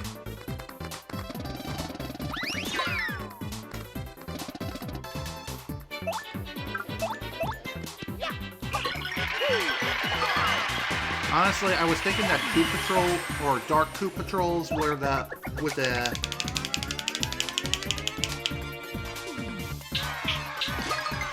would attack if they were flipped over. But it appears that's not the case. Thank God for that. Ass.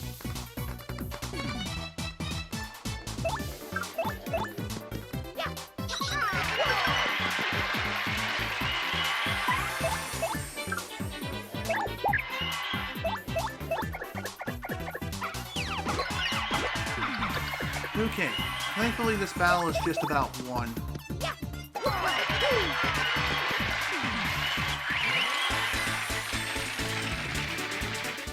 4 more battles to go, and then a level up will be ours. Give me that. Nice shooting star. Definitely a useful item, considering that it has the ability to deal 6 damage. Also, I figured that Chain Chomp was going to attack me sooner rather than later.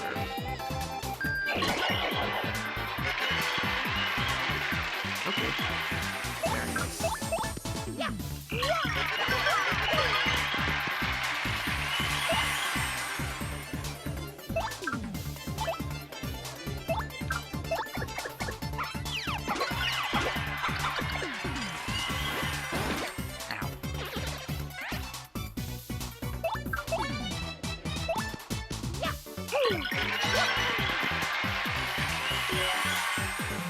God damn it. Can't I have a positive bingo when I absolutely need it?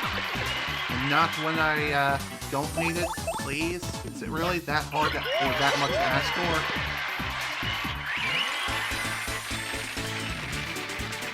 Okay.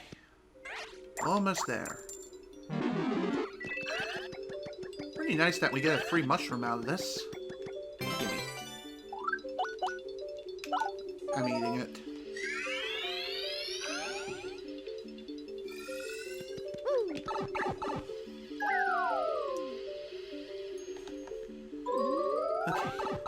Great, we got another wizard. Fantastic. Alright, who to bring out? I think Vivian might be best for this kind of situation.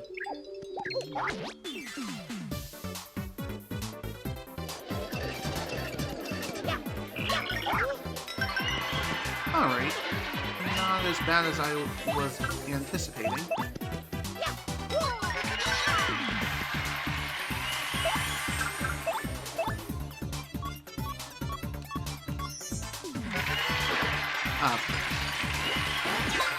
I wasn't sure if Chain Chomps could be set ablaze, but I guess not.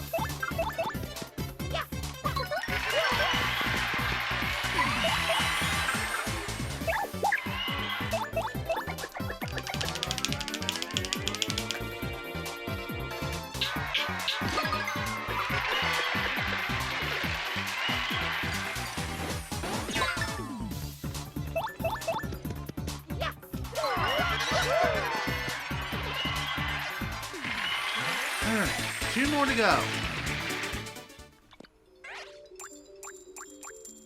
2 more battles to go.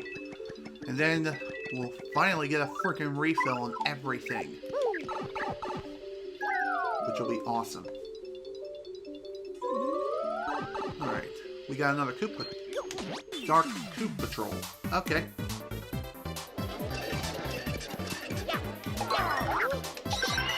Okay, I was not expecting that, but it works.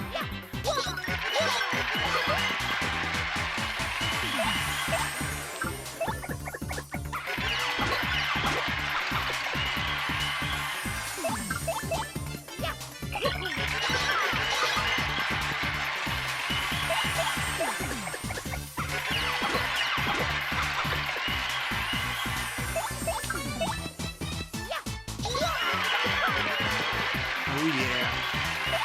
This is what we call a massacre, ladies and gentlemen. A complete utter massacre. I love it. Alright. 1 more to go. And then another level up. Who are we fighting now? Green Ember. Okay. I'll take it. And nothing but them, too.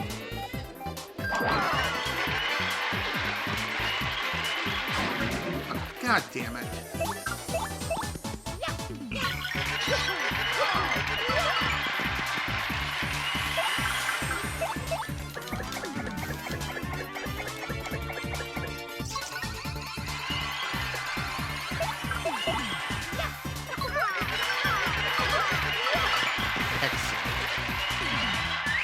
and level up.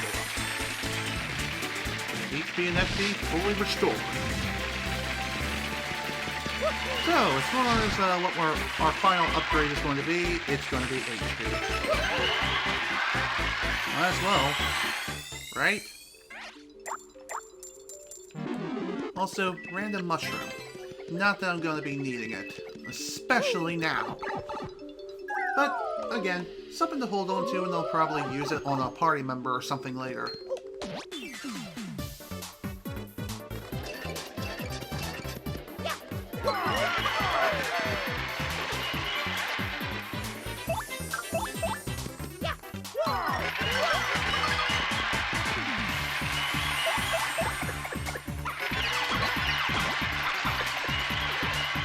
Alright, boys, come after me.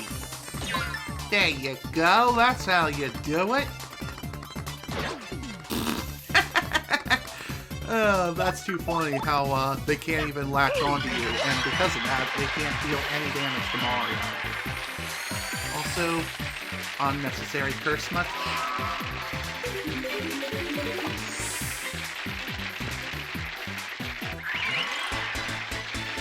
Thankfully, we still have a little bit of curse power left, I believe.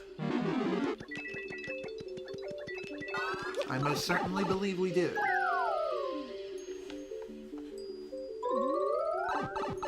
Okay. So, welcome to floor 80, right? So, for this reward, we get bump attack! Just like with first attack, except you just bump into enemies who are weaker than you, and you can skip battling them altogether. Pretty nifty badge, all things considered. And this one requires 5 BP to equip. So, again, kinda lame, but it is what it is. Yeah, level 80. Down we go! Oh no, that's okay. I too have been busy with Thanksgiving plus Christmas preparations too, so don't feel bad.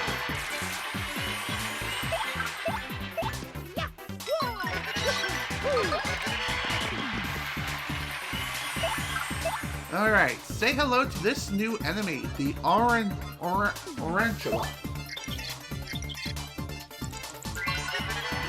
That's an Orangula. It's a spider-like creature that lives deep underground. Max HP is 16, attack is 7, and defense is 0. Yeah, it's pretty tough. It'll spit web wads at you, sometimes it even attacks several times in a row. That coloring freaks me out. I'm kind of scared of spiders, so let's do this quickly. It also has a tendency to throw you off too when it spits multiple wads at you, because it spins.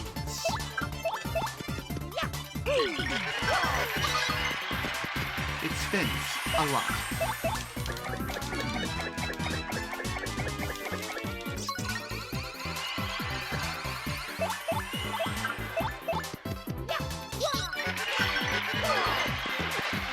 There we go. Another pretty dangerous encounter. As of floor 80, this is when things really start to get rocky. And I mean that not necessarily in the most literal sense possible, but you get the idea. Yeah, I'm gonna give this to Gambella. And I'll just eat the regular mushroom.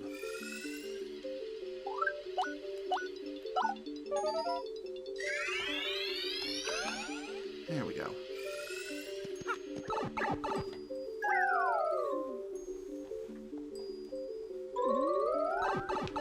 Okay, we have another new enemy here. This one is a pretty interesting one.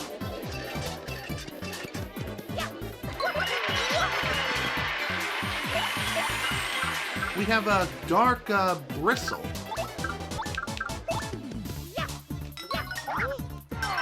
Just like with regular bristles, you can't really approach them in any way except by jumping on them with Spike Shield, or using an item or special attack. That's a dark bristle.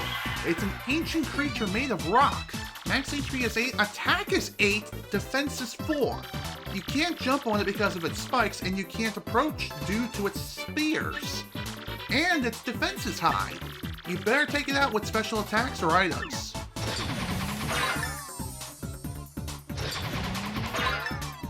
Oof.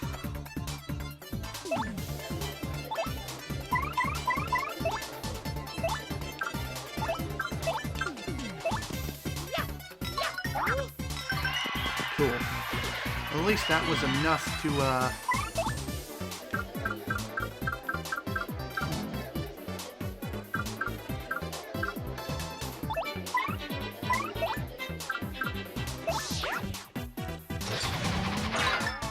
I think these guys always try to attack whoever's in front. So I guess you can use that to your advantage. Especially if you have Bobbery and he uses Hold Fast, then you can really do some serious work.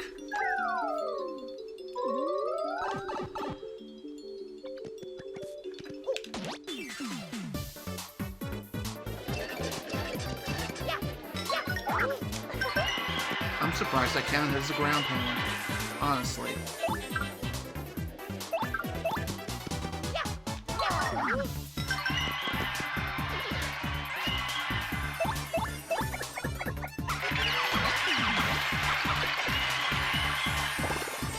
Ow.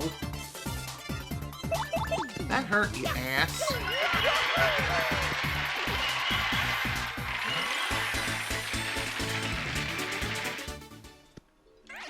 I really don't like the fact that I'm nearly halfway dead already. Even after that HP refill that we received from that level up not that long ago. Definitely am not a fan.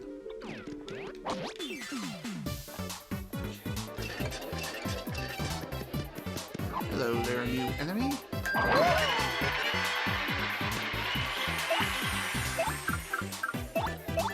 Here we have the good old traditional piranha plant.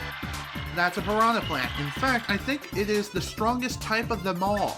Max HP is 15, attack is 9, defense is 0. Its attack power is absurdly high. It may look like a normal piranha plant, but don't be fooled, it's super tough. If we get beaten by a flower, we'll never hear the end of it. You know what I mean? Oh yeah, I know exactly what you mean.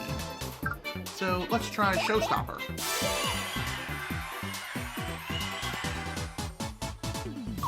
I almost hit Y instead of X. That would have been bad.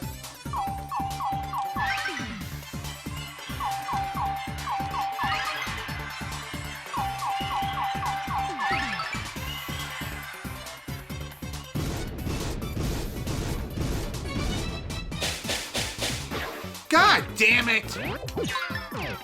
Goombella's dead. So there goes Life Shroom number 1. Yep. God damn it!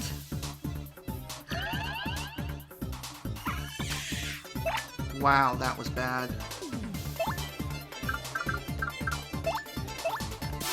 That was really, really bad. Come on! With the freaking poison mushroom right at the very start. And we get another one. Well, this sweet feast completely sucked. Didn't heal any HP at all.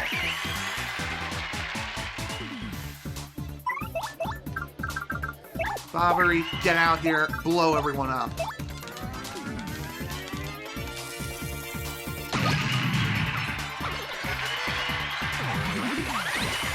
Ow.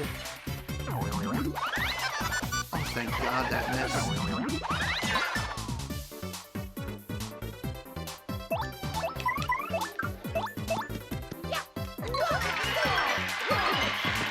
Okay, I'm surprised this one's still alive.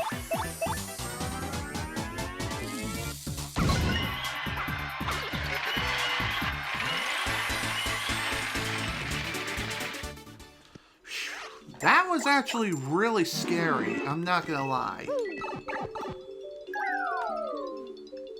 I'm honestly surprised that we even survived.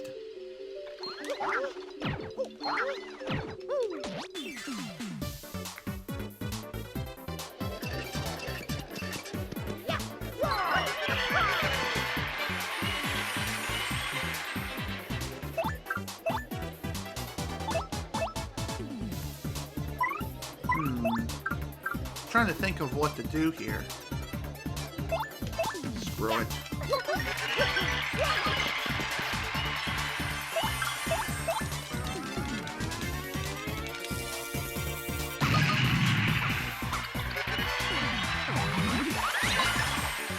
I got healing items aplenty. So, looks like I'm gonna be using one pretty soon.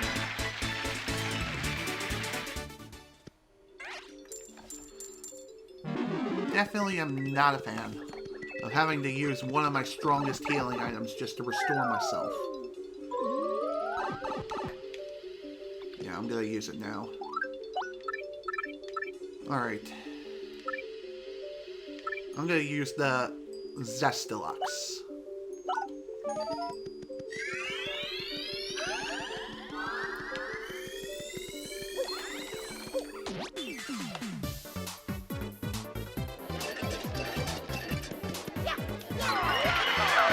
Oh great, we got one of these assets again.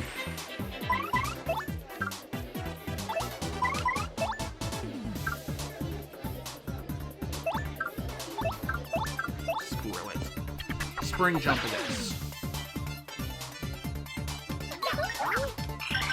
That's to kill it now, get it out the way.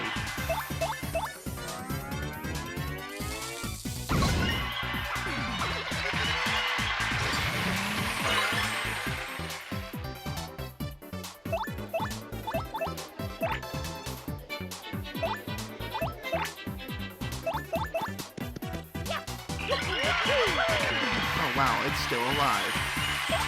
Well damn. That's scary. Also, sending Bobbery out to him is not a good idea, as the spears will skewer him upon reaching him. That would be bad.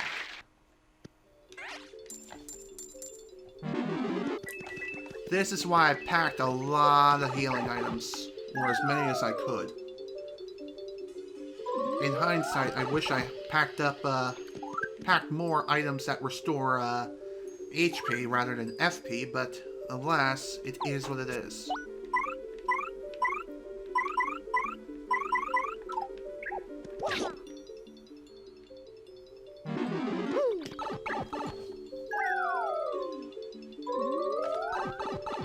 Okay, let's continue.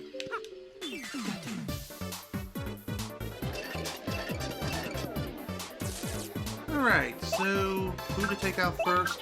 Piranha Plant. It's the strongest in the group, so we might as well.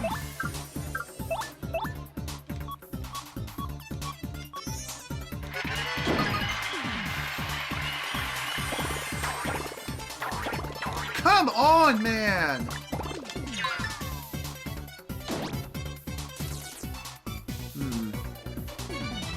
Definitely am not a fan of this one bit.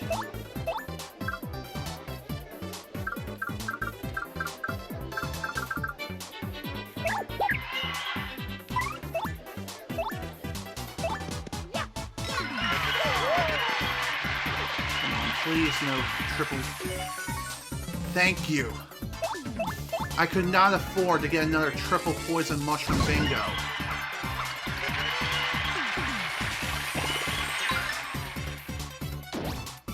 Seriously, I can't.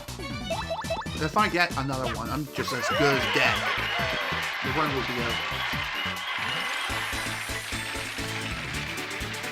And I don't remember when I last saved progress. I think it was before I even started today's stream, which is not good. So I would have to restart the entire side quest again. That would be really, really bad.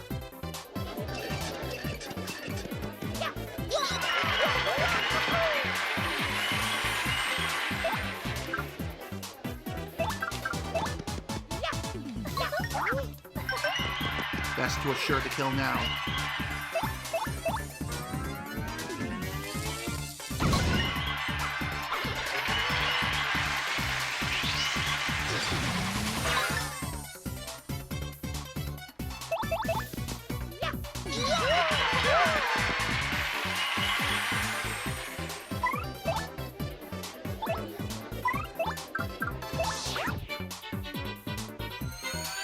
nice. One of these defensive curses. Definitely handy to have this now, for sure. Although, did it really reduce damage all that much? In hindsight, not really. But even so. Still useful nonetheless. Okay, the final 10 floors. Here we have Lucky Day, when Mario's attack causes enemies to miss more often. So it's basically a better version of Pretty Lucky, but it requires a whopping 7 BP to equip. So, as far as badges are concerned, there's only one left. Catalog, 119 out of 124. 2021, 223, 24. So 5 enemies left. 5 enemies left for the catalog to be fully complete. And I'm pretty sure they're somewhere within this place. So, here's where things really start to get hairy. On the last 10 floors of the pit of 100 trials, it's possible for a mover to appear within floors 90 through 95. Floors 96 through 99, they will not appear. So, that is something you need to keep in mind.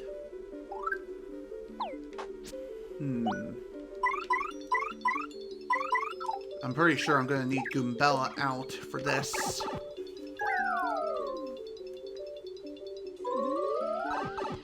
So yeah, here we have another new enemy. This one is even more dangerous than the wizards.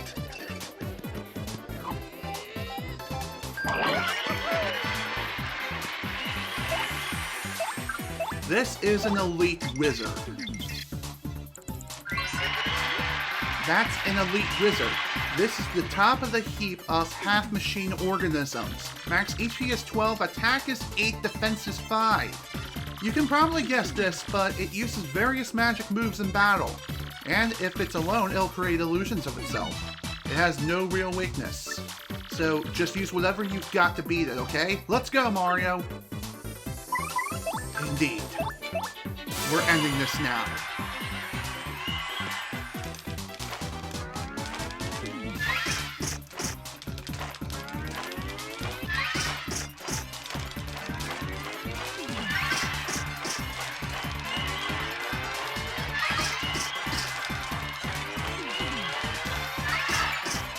There we go.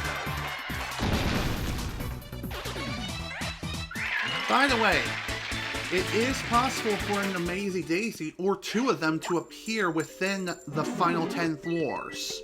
So be sure to keep this in mind.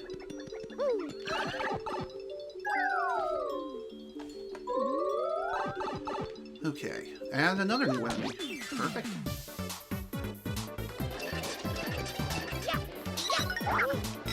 Speaking of Amazing Daisy, looks like we got one here. Plus several new enemies.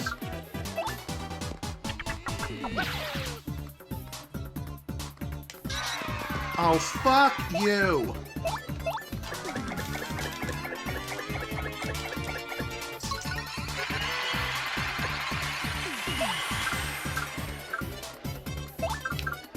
Just in case. Good. Really, dude? Really? What has Goombella ever done to you? Really?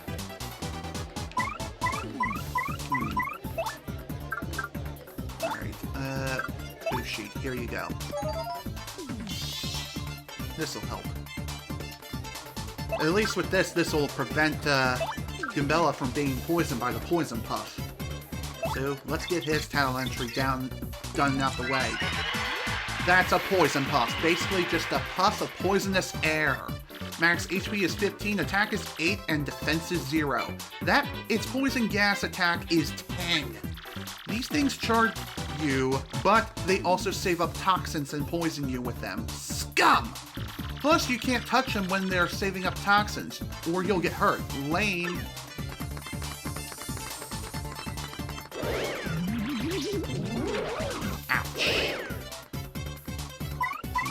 that hurt a lot.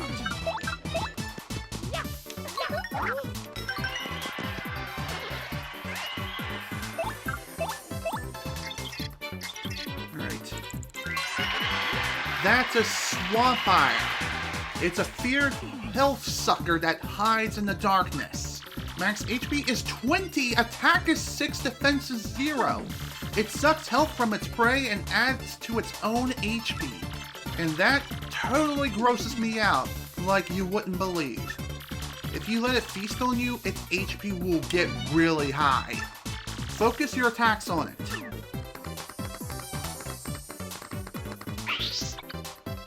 It's also a pretty smart enemy, too.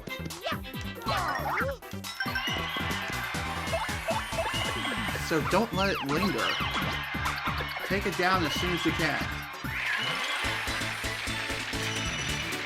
Okay.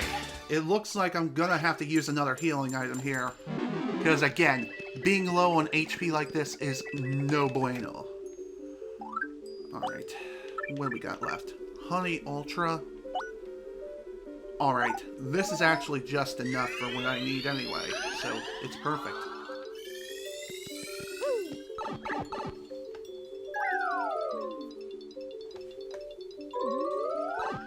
Okay, here we have another new enemy. This bastard is one dangerous beast.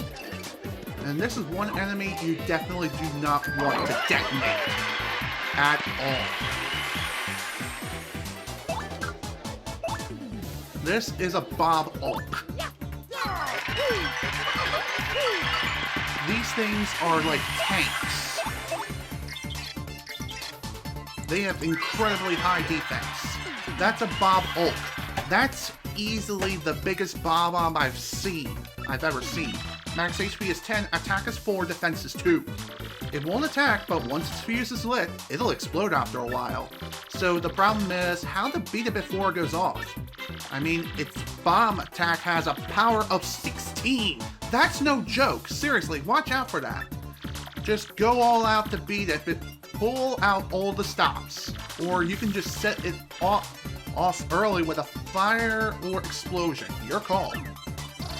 You definitely don't want to do either one of those things because of the high attack power. Trust me.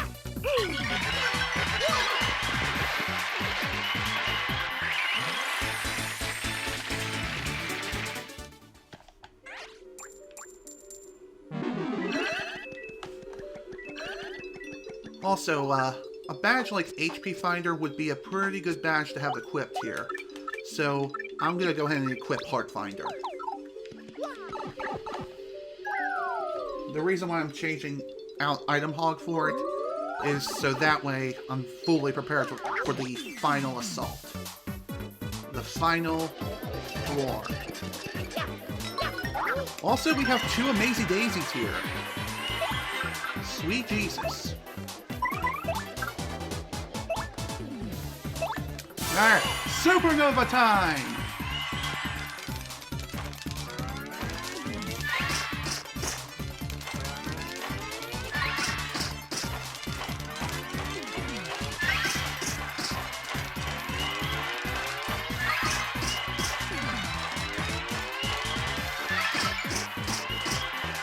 Boom, baby! Kaboom!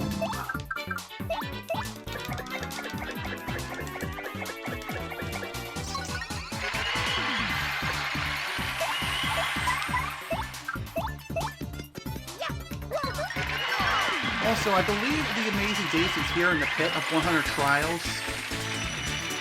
That is an instant level up right there. Jesus! That's convenient. Anyway, as I was going to say, Amazing Daisies here in the pit of 100 trials tend to stick around and try to murder your face. So be sure to keep that in mind.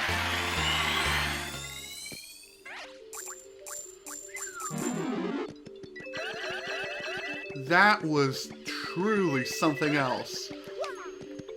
Honestly, that was clutch. Alright, 5 more floors to go. Let me check my channel entries, just to be sure we're caught up. 123 on 124. So we're basically good as far as talent entries are concerned until the final floor. So that is sweet. We didn't get screwed over by the movers in any way. Even though I thought we did. But thank God that wasn't the case at all.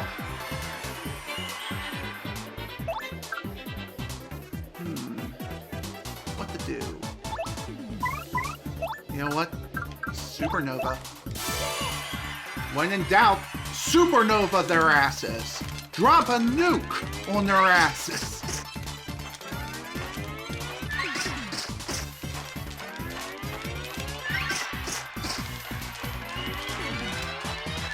Tactical nuke incoming!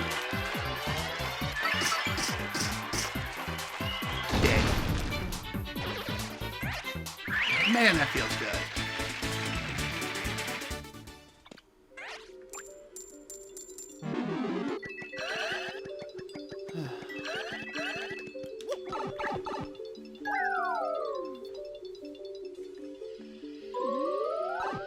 Okay, Poison Puff.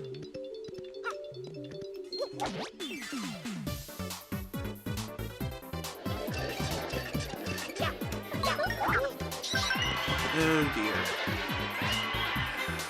Having Bobbery out for a battle like this is a very bad idea. Especially considering that we have that butthole right there. Thankfully with Miss Mouse, she can smack a bald orb and pierce its defenses completely.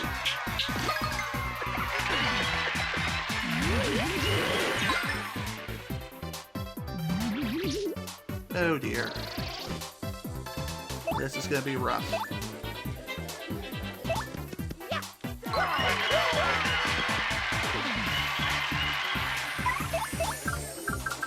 Vivian, get out here. Hide me. Thank you very much.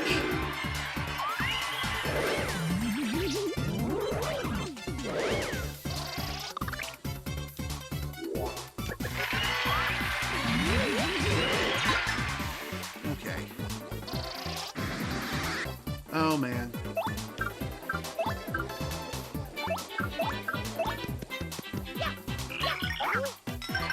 Thank God that was enough to kill it. Even though it was down to 1 HP, I definitely did not want a chance letting it stick around for much longer.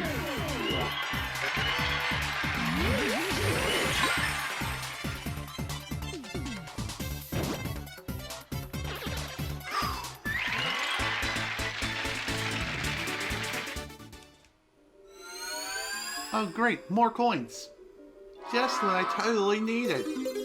Even though I got like 700 freaking coins right now. Also, frame perfect jump, because potatoes.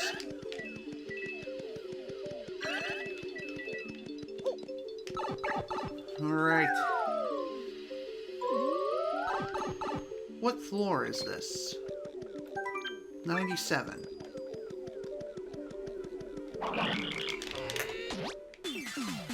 I wanted to get the first strike in. That's for sure. Damn it!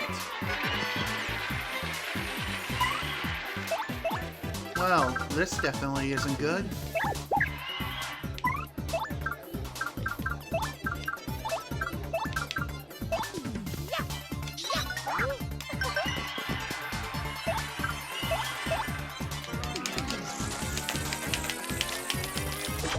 Wow, that was bad. That was really, really bad. All because I didn't have a good position with my hands. That sounded really wrong, and I apologize for that. But still, you get the point.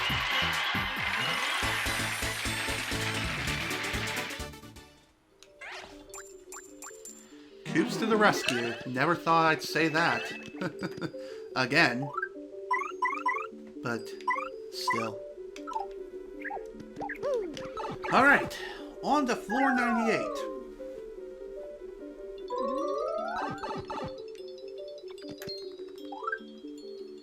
I think I'm gonna want Vivian here.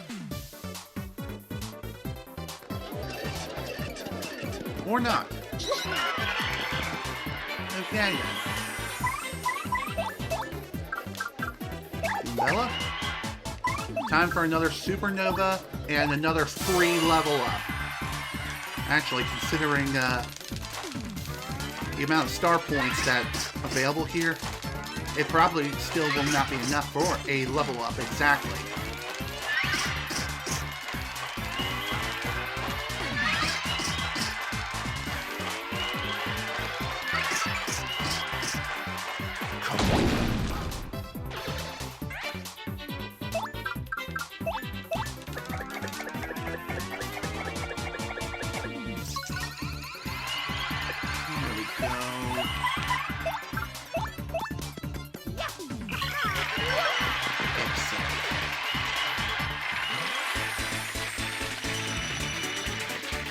Yeah, still not enough for a level up, unfortunately. We're 10 star points away from yet another level up, which is pretty insane. Okay.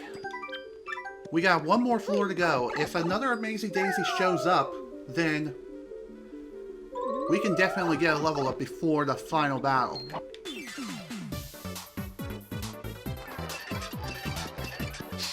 Or not. Well then, that sucks. Alrighty then. Might as well use this shooting star.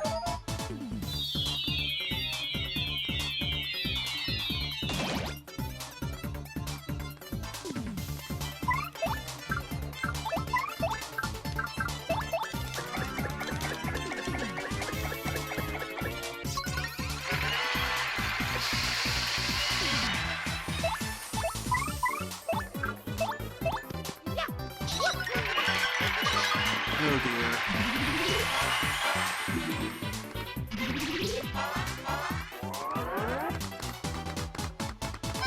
Heh, neat.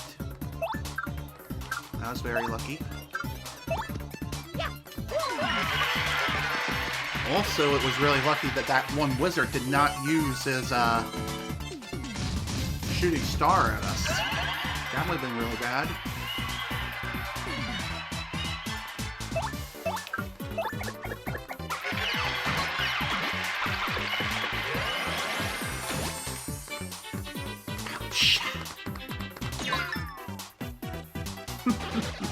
Take that.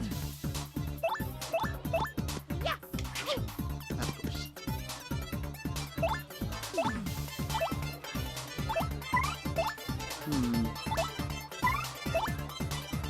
Screw it.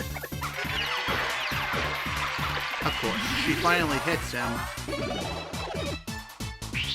And nothing happens. Alright, let's use this. Haven't used this in quite some time.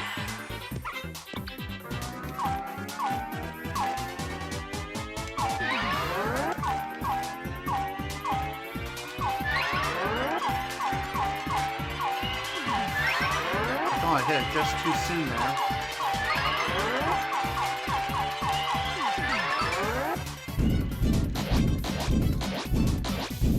Perfect.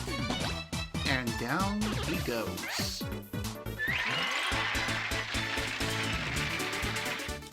Mm-hmm.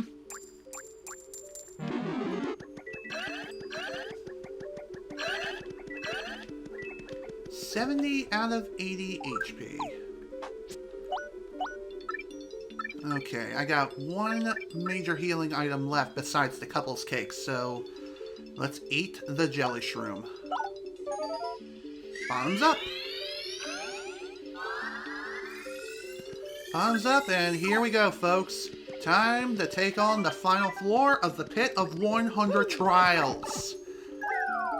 Here we go.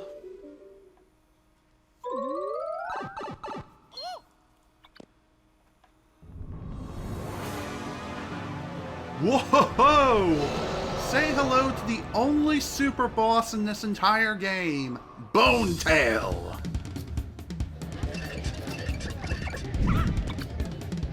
Ooh!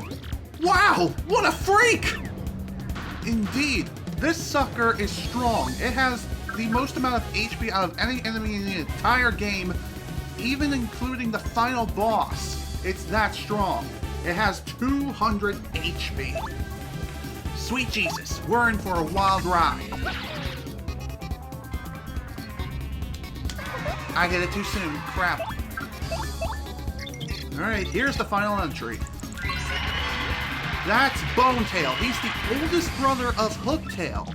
So old, he's just bones. In fact, wow, now that's old. His body's max HP is 200, his attack is 8, and his defense is 2.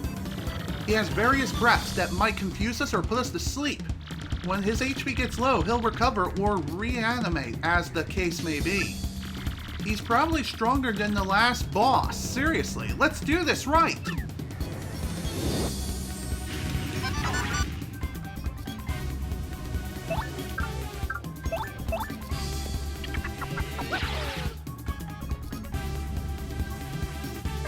God damn it. Okay, so for this boss, you definitely want to bring out your strongest party members that you can. Have them unleash their strongest attacks as much as humanly possible.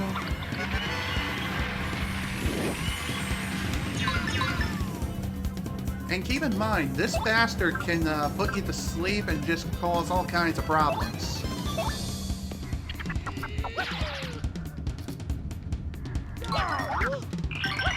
There we go. Finally got off the frickin' spring jump. Ow. Bad Bonetail. Bad. Funny I mentioned that, as Bonetail is, from what I've read in the Mario Wiki, looking up his information,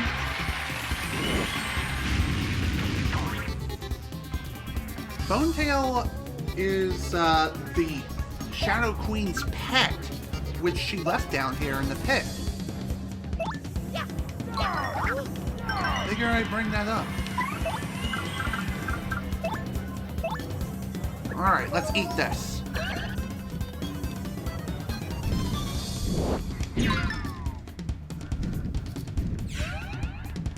Okay, so it appears that the couple's cake cannot be eaten between you and your party. It's only one or the other.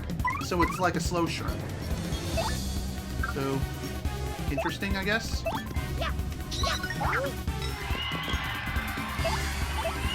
Oh god, no. Please. Please don't let this be a triple bingo, or I'm screwed.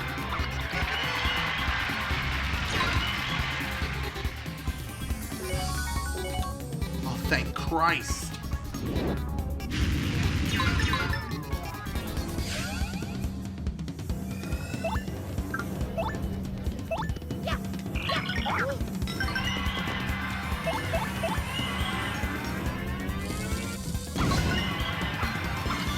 I'm gonna need to use a sweet pea soon. Ooh. Oh, thank you! That actually helps quite tremendously. Even if it's just for one turn. I don't care. One turn is better than receiving like 6+ damage on a single strike.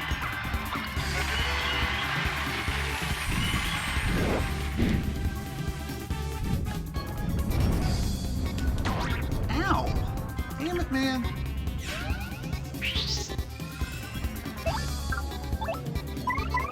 Alright, Sweet Feast? Yes.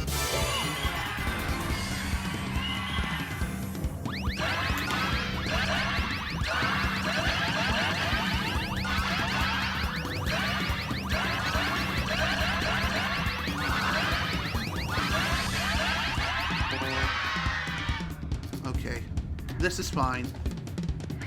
This is totally fine, because at least we got a decent amount of HP back.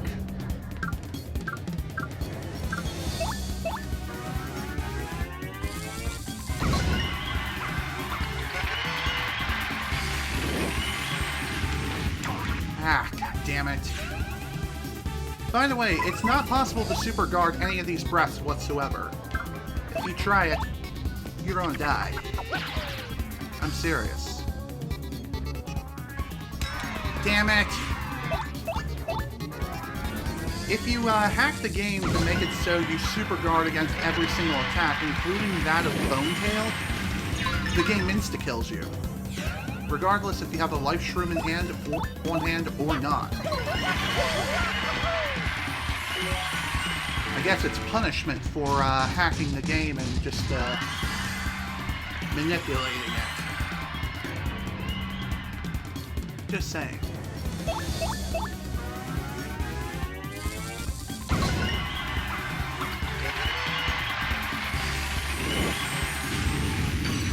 Ah, crap! Mario's frozen for 2 turns. I didn't think that feeling fine could also, I didn't think... Yeah, clearly I wasn't thinking.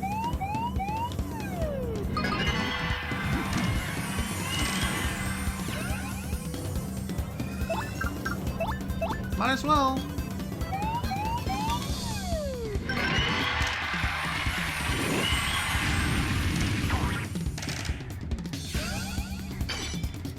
Okay, at least the frozen state is gone, and healing from that couples cake definitely helped things quite a bit.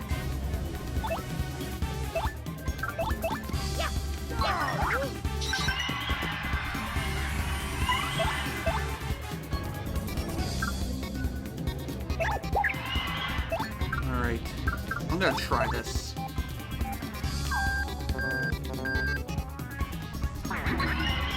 Am I doing it too soon? Is that the reason why the move keeps failing as much as it is?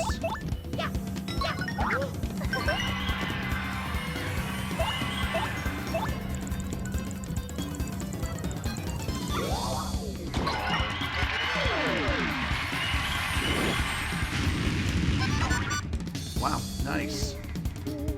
Thank you!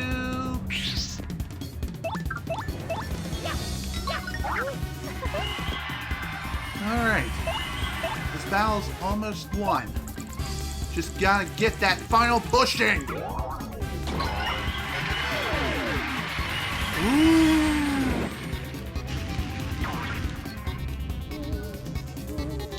Oh wow, another kind Boo offers his assistance. Except this asshole! Screw you!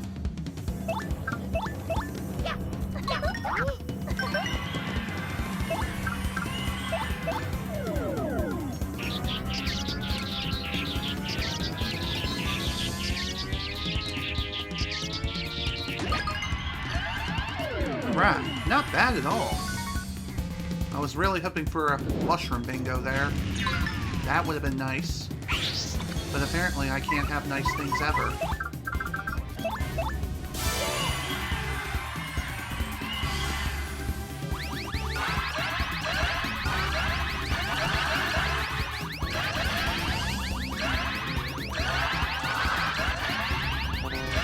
God damn it.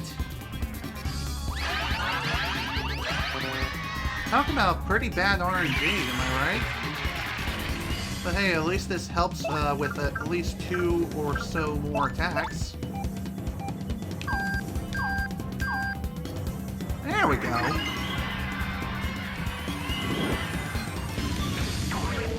Ah, crap. That's just great. Now, Flurry's confused. So switching her out is definitely a must right now. Vivian, get out here.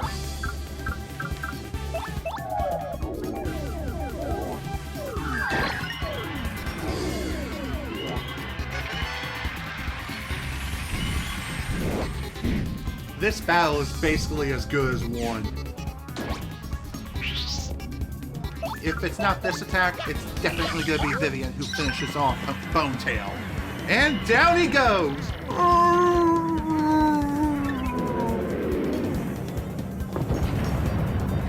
Ladies and gentlemen, we have slain the final dragon of Paper Mario the Thousand-Year Door and conquered the pit of 100 trials on our first try. Hail to the mother frickin' yeah, boys. Let's get her done. Our final reward for reaching the bottom of the pit and defeating Bonetail is a trophy badge known as Return Postage. makes direct attackers take half the damage they do. This, honestly, is not worth it. It requires a whopping 7 BP to equip for 1.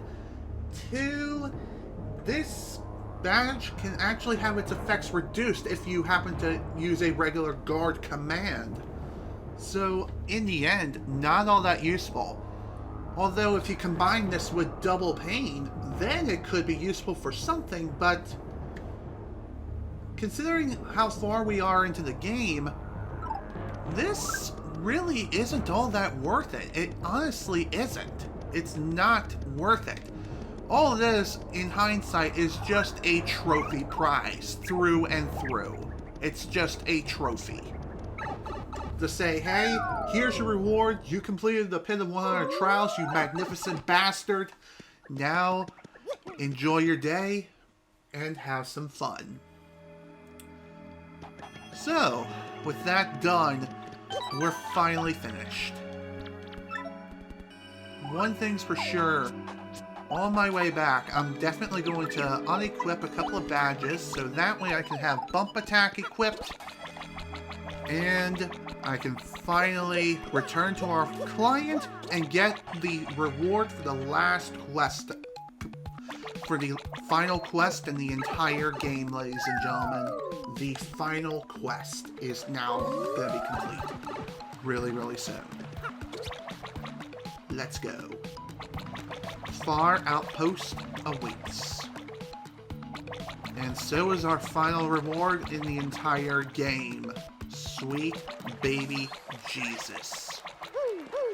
I honestly thought I wasn't going to make it a few times, especially after what happened with Poison Shroom Bingo very early on in the run. Like within the first 30 floors. That definitely was not a fun time, let me tell you.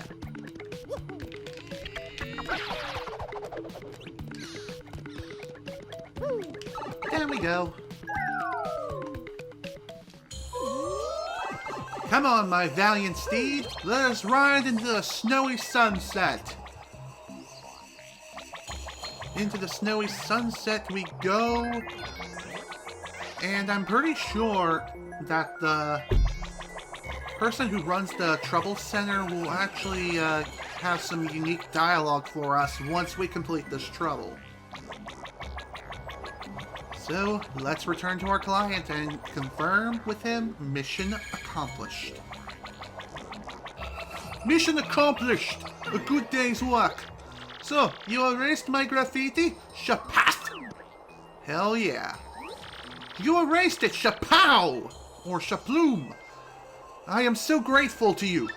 But it is not like I can confirm whether you actually erased it or not, Shaboo. Oh well, I guess I will just trust you, Shashakadi. Take this reward, Shapow. Zesty made it for me when I told her how much I was missing the snow, Shafoo. And our reward is a snow bunny. Kinda lame. I'm going to start trying to fulfill my own wish now. But you cannot tell anyone what it is, Shafoo. Promise me, Shakum. Trouble complete. And I'm eating this now. Alright. Let's return to the Trouble Center, folks, and see what the Keeper has to say. After we confirm that every single trouble has been complete, then we'll go over the log of all the major collectibles in the game, excluding Shine Sprites and Star Pieces, which I did confirm that we did get them all in a few sessions ago, so that's pretty damn sweet if you ask me.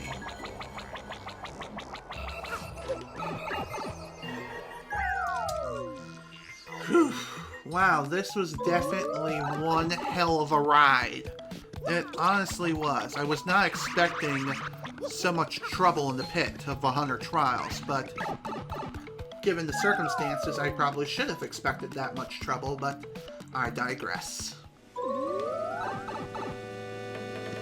Going through the pit of 100 trials with double pain is definitely no bueno. Do not do it. Do not torture yourself. you'll be rage quitting as if you're a freaking speedrunner of any game ever, especially if you're a high-level speedrunner. Trust me, it's not a fun time. You don't need to torture yourself with that. Don't do it. So, that's it. All the troubles in the entire game are all grayed out. We haven't had any troubles come in lately. Maybe you solved all the world's troubles already. I suppose that's good, but it's terrible for business. How so? I don't know. Alright, one last matter of business. It's nothing really fancy. Let's read ourselves a Tale of Luigi. Super Luigi, Book 1. Super popular, now on sale. Okay, here we go. Have you ever experienced a time when no matter how hard you tried, you failed, and the time you spent felt wasted? If ever you feel such pangs of regret, try to remember this tale, the story of a young man's quest to save a sweet princess. Super Luigi, Volume 1, The Quest Begins. The day drawled like any other, but little did Luigi know the letter he was about to receive would forever change his destiny. Sir Luigi, danger bests us on all sides, and we beg your help. The foul Chestnut King has stolen our treasure, our fair princess. The letter was from Minister Crepe of the Waffle Kingdom, a man aware of Luigi's many adventures. He knew only Luigi could save them. Charged with this dire task, Luigi wasted no time cultivating the heroic meal he was making. Then he packed for his deadly journey, knowing that his older, though less talented brother was on a no doubt inconsequential errand. Luigi took a moment to leave a note.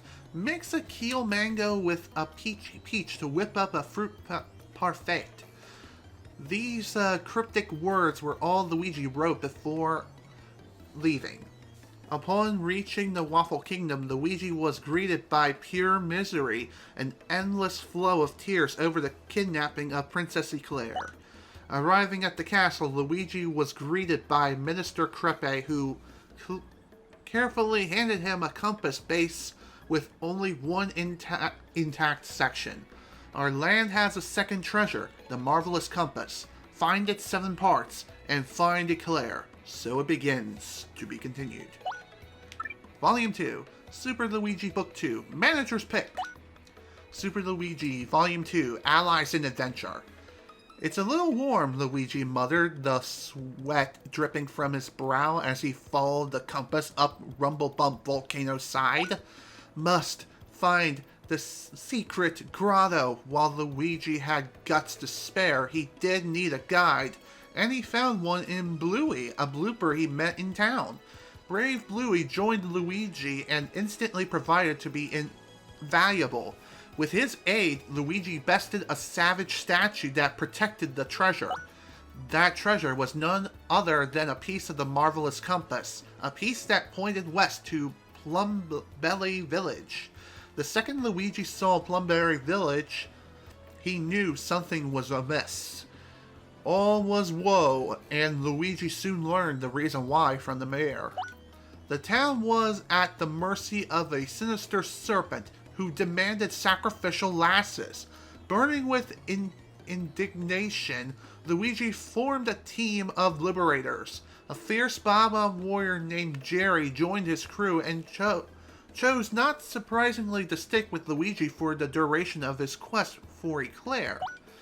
Fortified by his allies, Luigi strode on to the lair of the beast, a foul 2-headed snake. No time to think, Luigi sprang forth, my mistake. Twin heads snapped at his heels, fangs dripping venom. Then, as one mouth gaped wide to swallow Luigi, the other crept behind. Our hero sensed the treachery and fainted before leaping. The heads collided, and the beast ate itself. The prize? A compass piece. The village begged their savior to stay with them, but a grim-faced Luigi passed bravely onward. To be continued in Volume 3. Speaking of which, Super Luigi Book 3, this month's bestseller. Volume 3, The Voice of a Princess. Dauntless Luigi's next test came in the form of a kart race on Circuit Break Island, where he won both the contest and the compass piece. The race was fraught with danger, but Luigi pressed through adversity to win. All viewers were awed by Luigi's revolutionary racing style. The mechanic who built Luigi's racing machine, a buzzing beetle named Torque, was so stunned by Luigi's race technique that he joined him. Reinvigorated, Luigi set sail for Jazzafraz Town, where he made his stage debut. Hazy, a noted Daisy producer, gave Luigi a key role, playing the part of an earth spirit to pure perfection. Luigi stole the show. Hazy's faith in Luigi's natural acting talents was rewarded. The performance won a prize, which yielded another compass piece. Hazy turned from teacher to pupil, joining Luigi on his quest. It was at this time that Luigi's heart, usually wrapped in the cool comfort of a hero's resolve, began to warm with thoughts of Princess Eclair. This came to be because every time the magic compass pointed to a new place, her gentle words rang in his ears, touching him to his very soul. The voice spoke of eternity, of stars in the heavens. It wept for those blind to love. It gave comfort in the face of fear and loneliness. Though he had never seen her, our hero was tormented by visions of this fair-hearted maiden. All he could do was press onward. The compass pointed towards Rapidus ruins. Only 2 parts of the compass awaited, and Eclair had 1. To be continued in Volume 4. Super Luigi Book 4, the fan favorite. Volume 4, The Shards of Truth. Footsore and weary, Luigi finally found the Rapidus ruins beyond Grimble Forest. Within them, time and space were lost in nothingness. Within the pale emptiness, Luigi found a young sleeping boy. Our hero called out gently, and the youth woke from his long slumber. "My name is Cranberry, and I waited for you for the last 1,000 years." The boy went on to tell Luigi the secret truths of an ancient land. He said the marvelous compass had been created by the ancient Luff people, who used its powers of fortune-telling to rule the world. But the Luff Empire was then cursed by the compass and fell into ruin. The survivors dismantled the compass and hid its pieces. Cranberry was the last of the ancient race. His role was to wait until one with a noble heart came to take the burden of the future. None but Luigi could have shouldered this weight. The boy gave him the compass piece and said, "Fear the curse, but find your Eclair." Luigi accepted the part. The boy's words burned into his brain. His duty fulfilled, the boy began to fade into the blank nothingness. As he faded from sight, a look of joy lit Cranberry's face. As Luigi gasped, both boy and ruins vanished, leaving our hero in a dark wood. With 6 of the parts united, the compass now points to the final part, to the quest's end, to Hatsung Tower, and then her voice spoke. Princess Eclair's voice begged for help from the void, pleading for a hero. Luigi's heart burst aflame. To be continued. In Volume 5, the final issue. Volume 5, coming soon to theaters. Journey's End. At long last, Luigi crossed the threshold of Hatsung Tower. Luigi rallied his allies. "We will defeat the Chestnut King. We must!" Friends by his side, Luigi at last faced the fell Chestnut King. But then he heard a voice and sprung to see the fair Princess Eclair, or fair Princess Eclair. She told our hero the painful truth. The evil Chestnut King was actually her true love, made monstrous by Crepe in a bid for the throne. At that moment, the villainous Crepe appeared. The marvelous compass, please, hand it over, and the Luff Empire will rule again. Waha! Luigi and company were no match for the might of Crepe, their true enemy. But then, the compass piece in Eclair's tiara shone forth. It bestowed a future sight on Luigi, knowing Crepe's every move. He smote the fiend with his mallet, and with that, it was all finally over. Luigi and his friends parted, leaving the Waffle Kingdom in peace. But Luigi regretted not gazing farther into the future. He longed to see the Wafflers gathering on Princess Eclair's wedding day. He wanted to see her beauty and who stood at her side.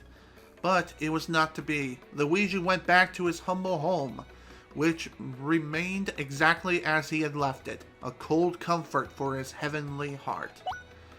Taking up a book he had been reading, Luigi tried to read, but his long trial had sapped his strength, and he soon fell asleep. Luigi dreamt of his friends and his beloved Princess Eclair, and sleeping, Luigi spoke, "I shall return." The end. Pretty interesting tale, all things considered. Honestly, if this game does get an HD remaster, I would love to see this added, like a separate side adventure for Luigi, in a playable form, and not a frickin' HD movie, Jesus Christ. So, that's that, folks.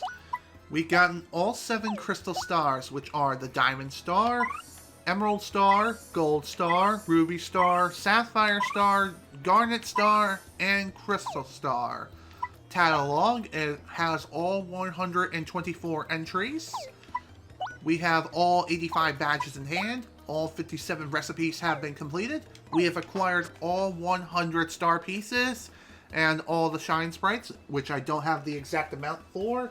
Also, hello Super Saiyan Gengar, welcome to the stream. You're just in time for the end. Seriously, it's over. We're basically done.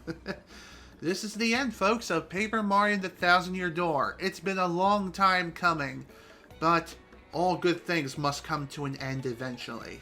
And I'm glad that it is ending close to Christmas time. Honestly, I really, really am. So, with that in mind, folks, it's time to bring this 1,000-year tale to a close. This is General Snivy. Actually, before I sign out, I want to give my thoughts on this game as a whole. The game itself never ends for you, huh? Interesting. But anyway, as I was saying, this game is definitely in my top 5 all-time favorite games for sure. It is one of my absolute favorite games of all time, and honestly, this is the perfect sequel. It does have some flaws in it. Don't get me wrong, no game has no flaws, let's be real here, but it still was a really, really fun adventure. And I'm glad I was able to share my experiences with you all here today and throughout the entire past couple of months since I first started this playthrough. Yeah, indeed. Anyway, as far as what else I really like about the game, obviously, I love the music, I love the refined and improved battle system. I really wish that this particular battle system returned in future Paper Mario games, but we all know how that turned out, right? Oh my god, what a train wreck.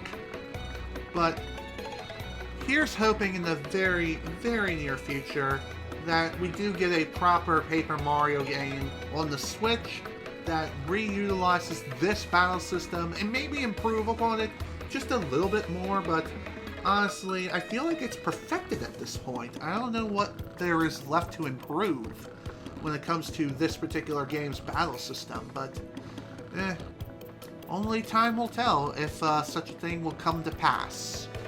Regardless, though, I really did enjoy my time playing through this game for you all here once again, and again, I'm really glad I was able to share with you all this experience. So once again, once more with feeling, I am done here for today, and I'm done with this game. And we're going to be getting ready to move on to the next one within the next week. So for now, we're done. This is General Snivy with Let's Play Paper Mario The Thousand Year Door, aka the Paper Mario The Thousand Year Door playthrough. Thank you all so much for watching and joining me on this epic quest. It may have taken about 16 sessions to complete, but it was well worth it for not only the completionist grind, but because I never fully 100% completed this game before, legit. Seriously, I never have, and this is technically the first time I've ever gone full completion of this game. The next time I stream, it'll be a brand new adventure. As far as what that's going to be, you'll have to tune in next time to find out. So once again, thank you all so much for watching. Thank you all for joining me on this wondrous journey. Hope you all enjoyed it, and I will see you all on the flip side for new adventures and bigger and better things. See you all later.